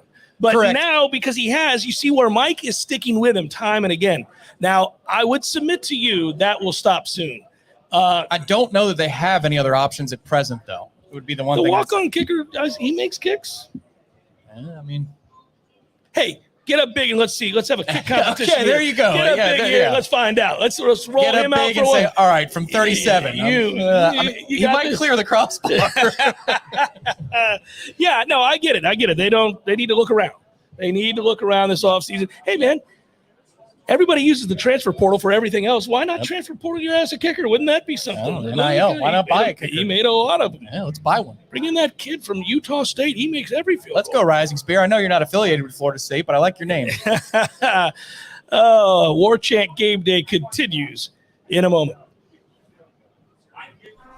Something big, something huge is taking over the world of chicken sandwiches. Zaxby's new signature sandwich with Zax sauce or new spicy Zax sauce. Because the chicken sandwich war ain't over yet. The new signature sandwich, it's taking over. And it's only at Zaxby's. Warchant.com has been the definitive home of all things FSU sports for over 20 years and is now part of On3, the next generation network. Warchant.com has the most experienced, tenured, and largest staff on the Florida State sports beat and now features innovative resources, including an NIL database that projects player value and a truly aggregated composite recruiting ranking system that will set the bar in the industry. You can have access to all of this in addition to Wake Up Warchant, The Jeff Cameron Show, Seminole Headlines, complete pre, in-game, and post-game coverage, plus year-round recruiting coverage for only $1 a year. Yeah, that's right, $1, 365 days. Get some.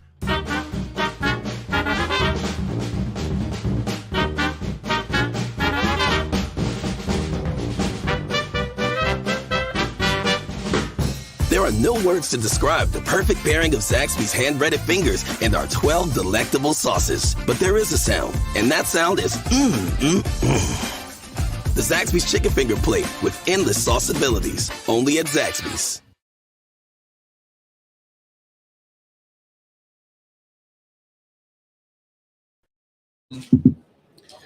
Warchant GameDay rolling on here. Indigo, Hotel Indigo. We're on the roof right now as we get excited about Florida State football getting started at 8 o'clock. Listen to the crowd. They're nuts. Yeah, woo! Woo-hoo. All right. Fired up here.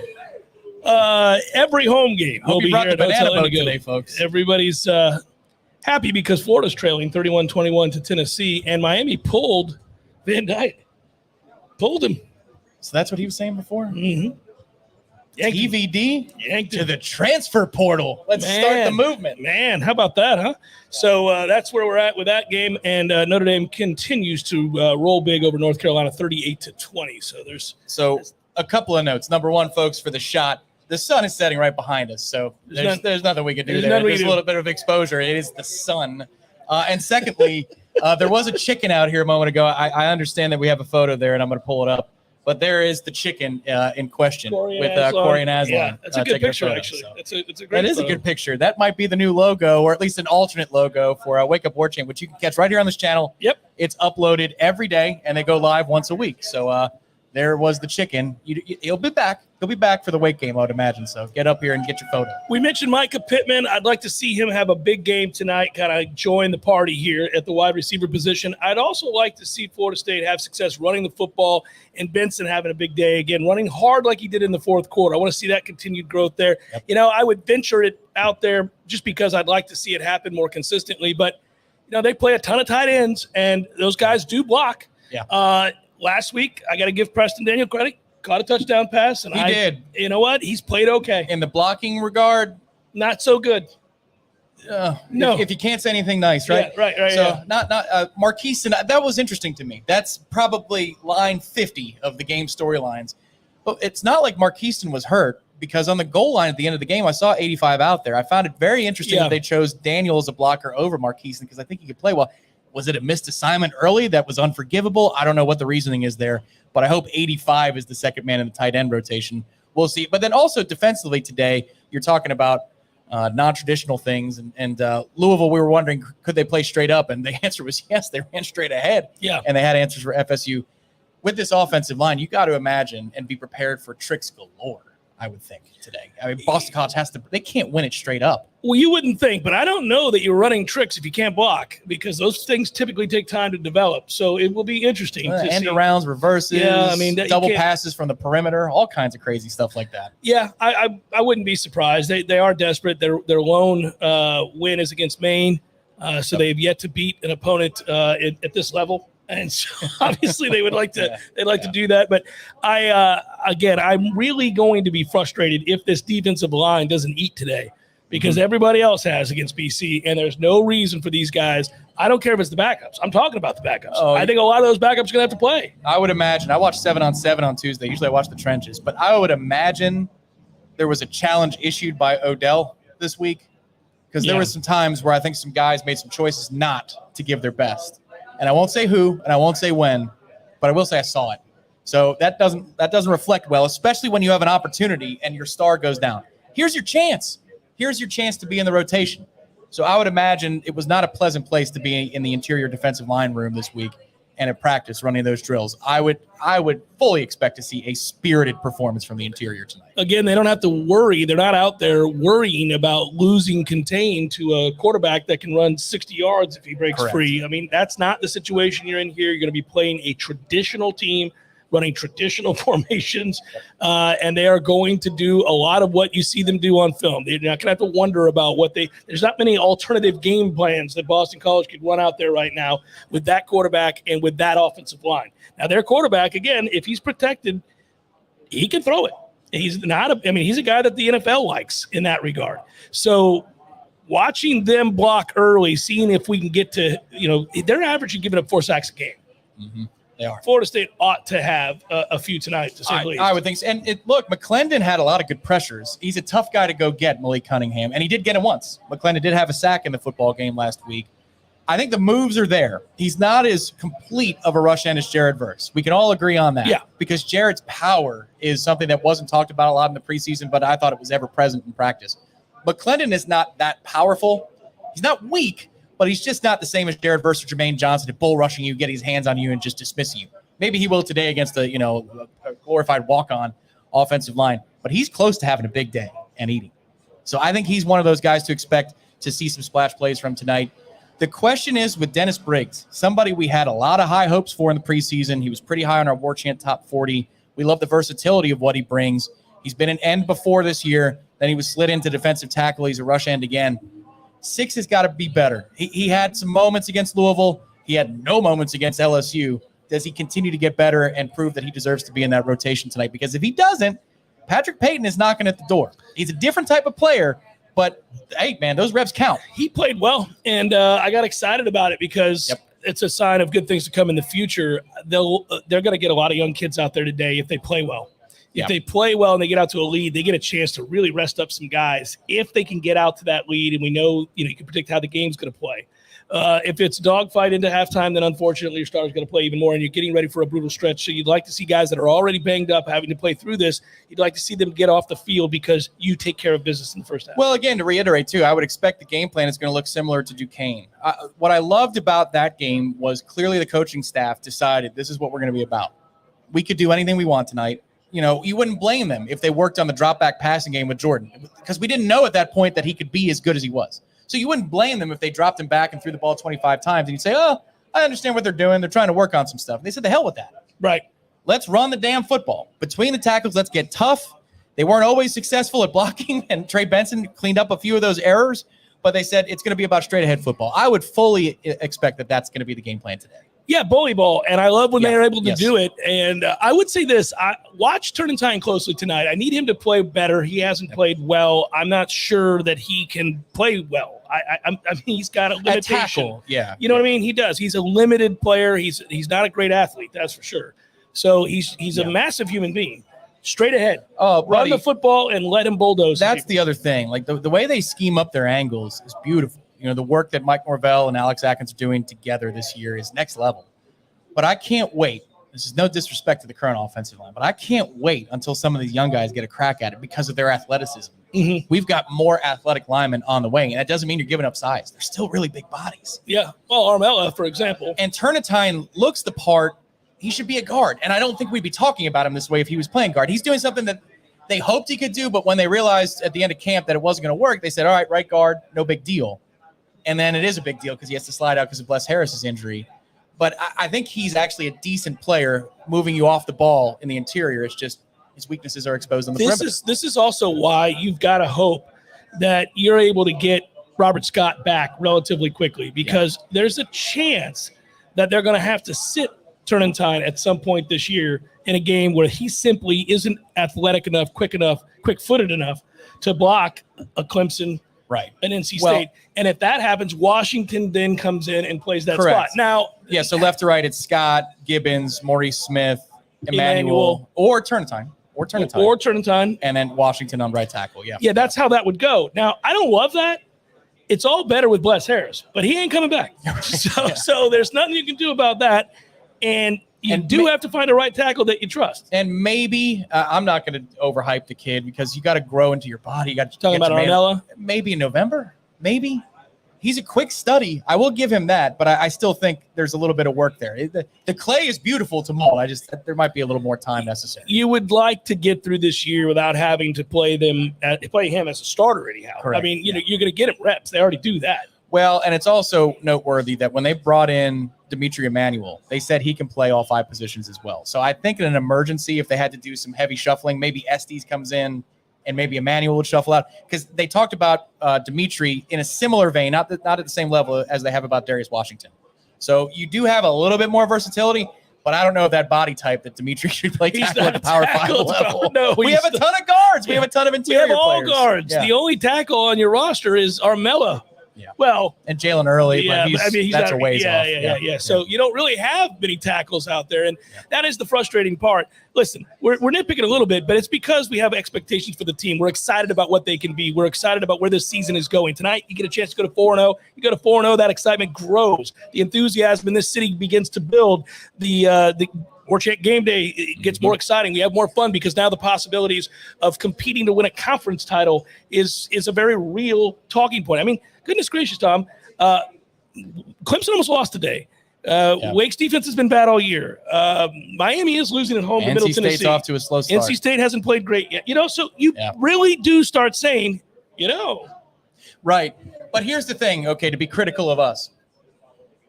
That LSU game should never be close, and we found a way to make it close, right? Well, I didn't love the Louisville end. hasn't run on anybody. The hell is that? All right. So you're vulnerable there.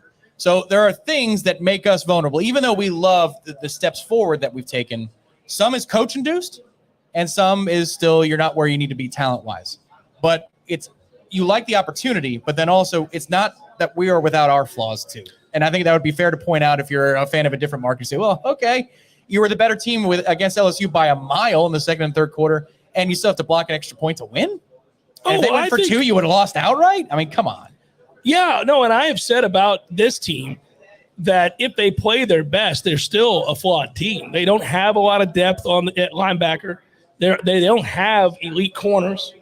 Yeah. They don't have, room, any more margin for error on the offensive line. Yep. So they're flawed. There's going to be a good day where that happens. Hoping it's not tonight, but there'll be games this year where you see it come to the surface and Florida State falls. But it's just funny how quickly things can turn, though, because if you had to pick one side of the football to go win you a game, look, I need you to be perfect offensively. Tonight. Would we have said that about a month ago, 6 weeks ago? I don't know, but the defense has to keep it together long enough for the offense to get to the amount of points. Probably, but I mean, let's not kid ourselves. None of us have been fawning over Adam Fuller's defense. We keep asking the question, the larger question: is he the guy? We don't know yet. Yeah. How much better can this defense get as the year goes on? Hopefully, a lot better. Because if it doesn't, then we're going to be asking the same question. Yep. At the end of the year. Chad Humphrey back again. Thank you for your support for a third time. Chad, thank you. It's a hat trick for you. Ruiz flew more fans to College Station than are currently at Hard Rock watching this loss. # suck it sugar canes. I'm assuming it's down in the waning moments now, but we'll take your word for it, Chad. I don't think it's down in the waning moments. I'll do one more scoreboard update here while I can, and we'll look at the top 25. In fact, let's do that right now. I'll get you these top 25 scores. A lot of people maybe driving, listening to this as a podcast or whatever they're doing. Florida still trails in the fourth quarter to Tennessee 31-21. That game has 12 minutes to play in it. Tennessee has the ball, leading by 10. That's good news. Texas Tech and Texas are tied, sir. 31 all in the fourth quarter with 6 minutes to play. I wonder who's quarterback. That is not a great look right now for Texas, because Texas Tech, we just saw, not play very well with their backup quarterback against NC State. That's so right. This is not a good look for Texas. Meanwhile, it's 38-24, Middle Tennessee leading Miami. They've scored 38 points today against this Miami defense. And Van Dyke is out. He was yanked. He was pulled in favor of Garcia. It is 38-24 with 14 minutes to play in that game. So still plenty of time. Let's hope Middle Tennessee can hang on. Washington State has stretched their lead over Oregon 27-15. That game is late in the third quarter. 27-15. Ole Miss up by 15 over Tulsa, 35-20 there. And that is a look around the college football scoreboard. Top 25 teams in action currently. Earlier today, we did have some victories within that top 25. Clemson got a win in double overtime over Wake Forest, 51-45. You know what that total was before the game? I thought it was light, and I didn't use the courage of my convictions. It's 54.5. Oh, sir. I know. Whoops. I did have the courage of my convictions to take the under in the Auburn-Missouri game, won by Auburn 17-14. In overtime, they only managed those two teams 31 points. Must have been a turnover there. The total was 51. Was it really? Yeah. 31 over 51. Yeah. That's easy breezy. Feel pretty good about that one. Michigan won. I needed that. 34-27 over Maryland. I'll just tell you that right now. Penn State gets a win over Central Michigan 33-14. I'm in love with both their running backs.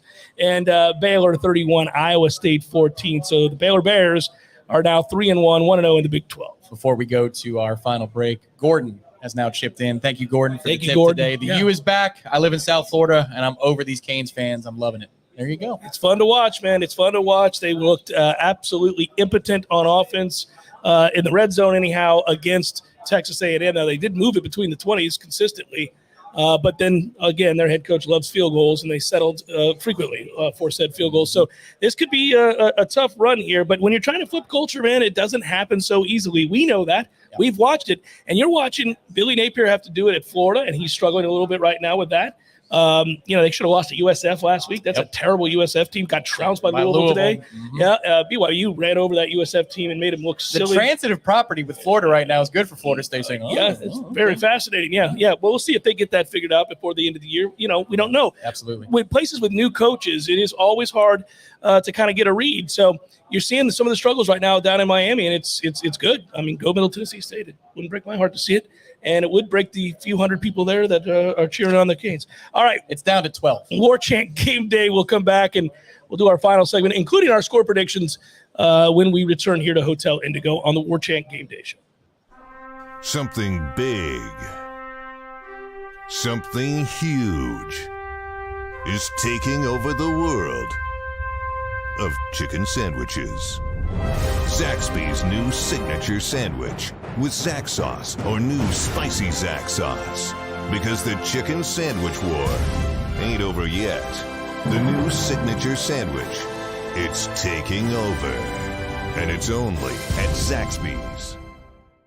Warchant.com has been the definitive home of all things FSU sports for over 20 years and is now part of On3, the next generation network.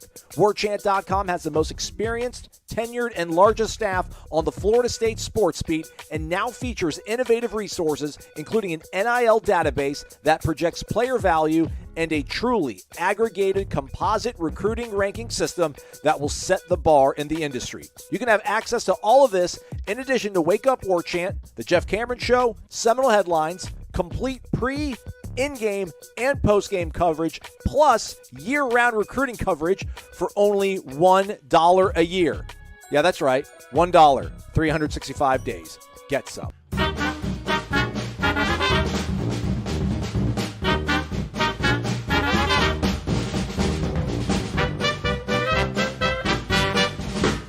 There are no words to describe the perfect pairing of Zaxby's hand-breaded fingers and our 12 delectable sauces. But there is a sound, and that sound is The Zaxby's Chicken Finger Plate with endless sauce abilities. Only at Zaxby's.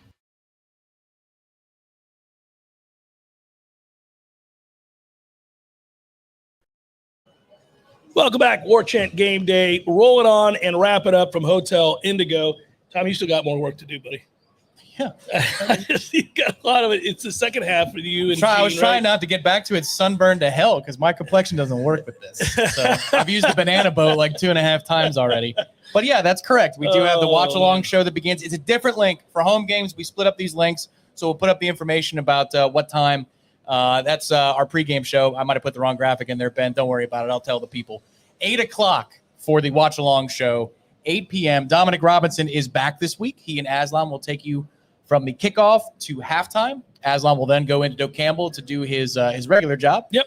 And I'll take over for the second half with D-Rob. And then it's Gene Williams and I for the postgame show, which will begin about 10 to 15 minutes after the conclusion of the watch-along. Post-game show is fun to do, obviously, when you get people in here and they're happy. And let's hope they are happy tonight. Tom, they should be. Florida State is facing an overmatched Boston College team that if you missed the beginning of the show or you haven't been paying attention to Boston College, I understand.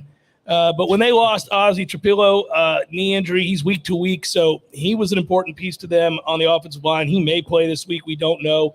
Redshirt sophomore right tackle Kevin Klein was lost for the season. He was an important player for them as well. That was an ACL. Redshirt junior offensive guard Christian Mahogany. You guys have heard that name because he's a very good player, and he's on the minds of NFL teams as well. He was lost for the season. That was an ACL injury. That happened with the basketball game that I talked about, the pickup basketball. I would never let my offensive lineman or really any lineman ever play pickup basketball. What are we doing? Yeah, so that happened, and he's out for the year. Then they've lost some more guys that had to fill in for those guys. And it got so bad at one point they were starting a walk-on left tackle, walk-on freshman left tackle.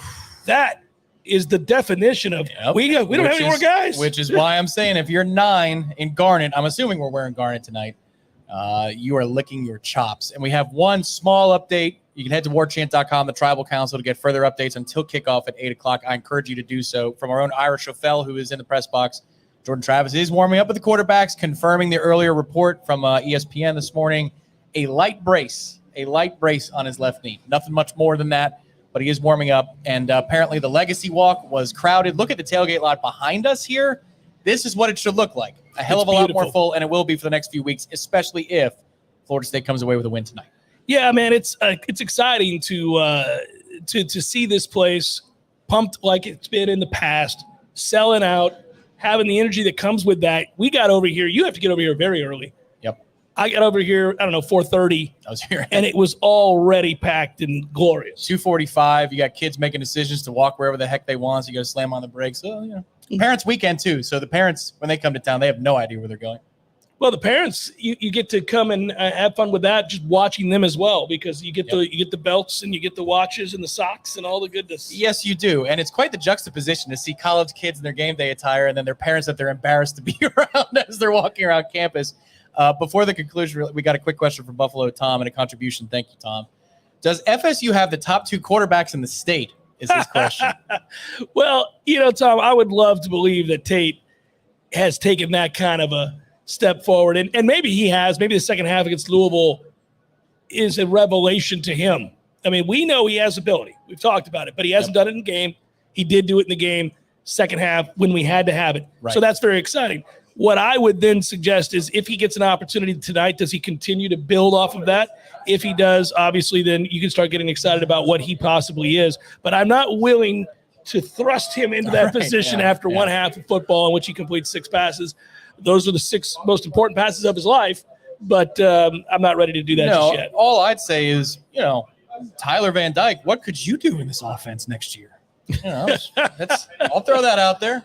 I think he'd do some amazing things in the Mike Norvell offense. He's struggling right now with the shift in offensive philosophy, and then the other problem they have down there is that their receivers aren't very good. So that has been sort of an interesting. If you're looking to make some money, get better draft You're stock. out here recruiting on the Warchant GameDay show. I love it.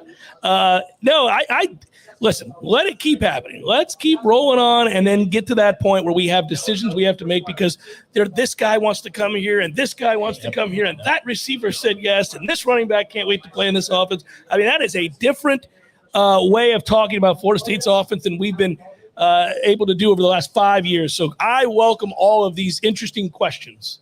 I do too. They have done so well in the transfer portal, Tom. They're going to get so many opportunities at every position. Football games. Yeah. At every position. It's not just at receiver this year because Johnny Wilson is the latest one to emerge on the scene. Running back Jayshon Corbin, Trey Benson might have a solid next 9 games, and therefore you could say running back qualifies as well. Offensive line, yes. Quarterback, you could say yes. Jordan Travis played at Louisville once upon a time. Even though Mike wasn't the guy who brought him here. There you go. No, he is, yes. Safety, Jamie Robinson, absolutely. Yes. Defensive end, defensive interior. Fabian Lovett also was another transfer. So, hell, they've got a great pitch. And, again, I know it's the 50th time I've said it, but this offense looks so different now in the eyes of a playmaker who is considering Florida State. They're looking at Mike in a way they didn't last year or the year before. They're saying, I want to be a part of that. It's no longer that they have to consider the negative coaching they're seeing from Billy Napier or Cristobal or their predecessors saying Mike's about to get fired. Nay. He's about to make you money if you come to Florida State. It's amazing how things can turn quickly. You just got to keep validating it with more wins here this season. I talked to Mike before the season began, Tom, and it was at that luncheon where we all got the opportunity to talk to coaches. And right when we broke to where everybody kind of goes to their own tables and all that, he walked over to say something to me. And we got into this conversation, and it's been eating at me. It had been eating at me. And if you listen to the Jeff Cameron show, you guys have heard me tell this story, but not everybody who listens to this show has heard that show. So the point would be, what is wrong with people? I know. But what ended up happening was I just said to him, I said, hey, Mike, I know you're going to get asked a million questions before everybody comes over here. I just want to ask you one thing. What is it you say to players in the transfer portal? How is it we've been so successful? Because I had a guy reach out to me and bring up the numbers. And I was looking at those numbers, and they were staggering how well we've done. The hit dollars rate, if you want. Yeah, I mean, the hit rate is amazing. So I gave him the opportunity to see, if he would take the bait and tell me how he talks to these guys. And it's great. Like, I wanted to play for him when he got done telling me what he says to them, right? It is a no-nonsense, take responsibility. I'm going to make you better, and your stock is going to rise, and we're all going to move forward, climb together. And it sounds cliche, but they're honest with the players instead really of really honest. Yeah, and they'll challenge players. And if they don't like what they hear, they might move off the player or have a second meeting and determine what needs to happen. And Jermaine Johnson loved that about Mike Norvell. He said that Mike Norvell was the only coach that when he was approached about transferring to Florida State from Georgia, that didn't say, hey, listen, I guarantee you'll play and offer up all these grandiose things. He said, I need you to be a leader. It's not just that you're going to play. Obviously, I wouldn't be talking to you if I didn't need you to come here to play football for us. So that's a given.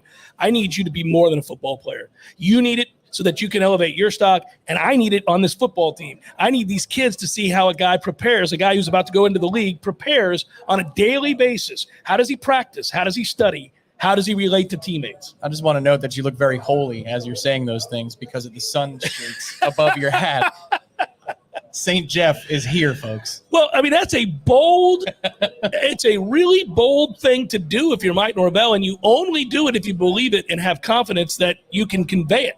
Yeah. Because that kid was told by everybody else, Clemson, Alabama, and others, like, hey, man, come here and come play for a national title. Yeah, we need you. Yeah, you'll play. Yeah, you'll be on TV every week. Yeah, you have an opportunity to play in these high-profile games and elevate your status, but you can also win a title. Florida State couldn't say that. Mike Norvell couldn't say that. Right. I mean, if Mike were being really honest, he would have said, look, I'm not even sure we're going to have a winning season. Yeah.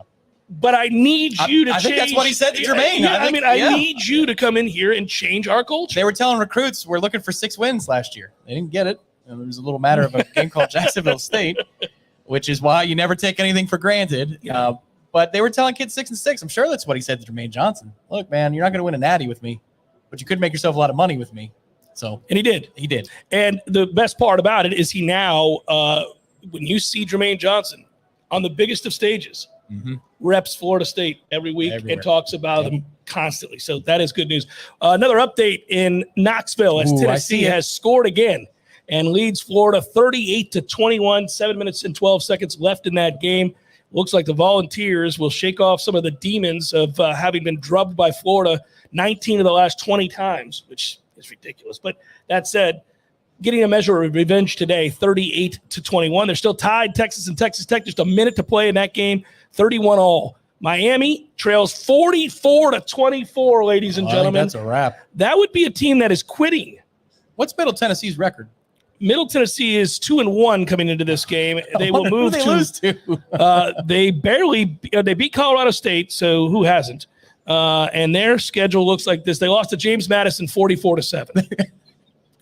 So they lost to James Madison 44-7. I didn't know the answer. I was hoping it was half as good as that. Yeah. Oh, it's good. They lost 44-7. James Madison beat Middle Tennessee. So Middle Tennessee State lost earlier this year, Aslan. 44-7 to James Madison, and they are housing the University of Miami currently. That is, you hate to see it. Yeah, but more than that, you love to see it. You love to see it. That is remarkable. So that score update was just fun to do. I just want to say it again for everybody. Tennessee leads Florida 38-21, and Middle Tennessee State now leads Miami 45-24 with 8 minutes to play in the fourth quarter. What a great day. Let's finish the day. What a wonderful day. You got to finish the day. Go take care of business, boys. Go take care of business and get this thing done. All right, so it is time for today's game predictions brought to you by our friends at ABC Fine Wine and Spirits. Find an ABC Fine Wine and Spirits throughout the state of Florida and become an Access Rewards member today. I think we had similar predictions on the Warchant report within a point of each other. We did the Warchant report with Aslan, who's sitting right over there getting ready to take over. So you said, did I say 27-10 or 13 or something like that? I think I did. What did I say? You said 28-10, I think. Or no, I think it's vice versa. I think I had it right. Do you feel different today? Or do you feel because Jordan Travis is now starting? At the time that I made that prediction, Jordan Travis 28 points seems kind of light for Jordan starting the game. It does. I just want to know, can they get there emotionally again? It's hard to sustain. Most teams don't do it. Even the great ones have games where they aren't as intense as they were for some of their other matchups. Florida State's played 2 very emotional games. You think about the LSU game, coming out of that game, the way that they did, ratcheted it back up and won an emotional win against Louisville. They had the bye week. Are they locked in? The crowd should help tonight. Again, home sellout. 8 o'clock kick always helps with the intensity and emotion. I'll rework it. I'll take Florida State 34-13. Okay, so this is interesting because I was about to set up the over-under for tonight's point total with Jordan Travis starting at quarterback. And again, to the 500 of you who are fired up watching us, thank you so much. Hit the like button and subscribe to Warchant TV. Come back to us at 8 o'clock for the Warchant watch-along. Aslan and D-Rob are leading the way for the first and second quarters. I'm setting the over-under on tonight's point total at 34.5. That's what I was with Jordan at quarterback. I'm thinking for Florida State team total. Well, I said 34. 34. Yeah. So it's funny. Yeah. That means, do they miss an extra point or do they get 2 field goals? Oh, you're talking about us? Yeah. 2 made field goals. Okay. I like that. I was expecting you to take the low road. No. You took the high road. No, I took the high road. 2 made field goals. Fitzgerald's going to make one of standing O. Florida State's going to make 1 field goal today. I don't know if they're going to miss any, but they're going to make 1 field goal on the way to a 38-13 win. All right. I like it. 38-13. I said 34-13, something like that. Right, so we're close. About right. We're right there, buddy. We like it. And that was, again, your game predictions brought to you by ABC Fine Wine and Spirits. Find an ABC Fine Wine and Spirits throughout the state of Florida. Become an Access Rewards member today. Hey, guys, thank you so much for watching. Thanks to everybody who contributed. Thanks for the people who came out here to Hotel Indigo. It's always a blast. Fun show to do. We hope Florida State plays well again, and we'll do another one next week right here at Hotel Indigo. It'll be another sellout. People will be coming up here having a good time. We had a couple people show up because they thought it's always at 2 o'clock like it was for Duquesne. Just for those of you out there, it's always 3 hours prior to kickoff. So whatever you'll know late tonight or late tomorrow morning what time Florida State kicks Wake Forest, 3 hours prior to kickoff. That's it. That's all. For Tom Lang, I'm Jeff Cameron. Thanks for watching, everybody, and listening. We appreciate you. Be well. Go Noles!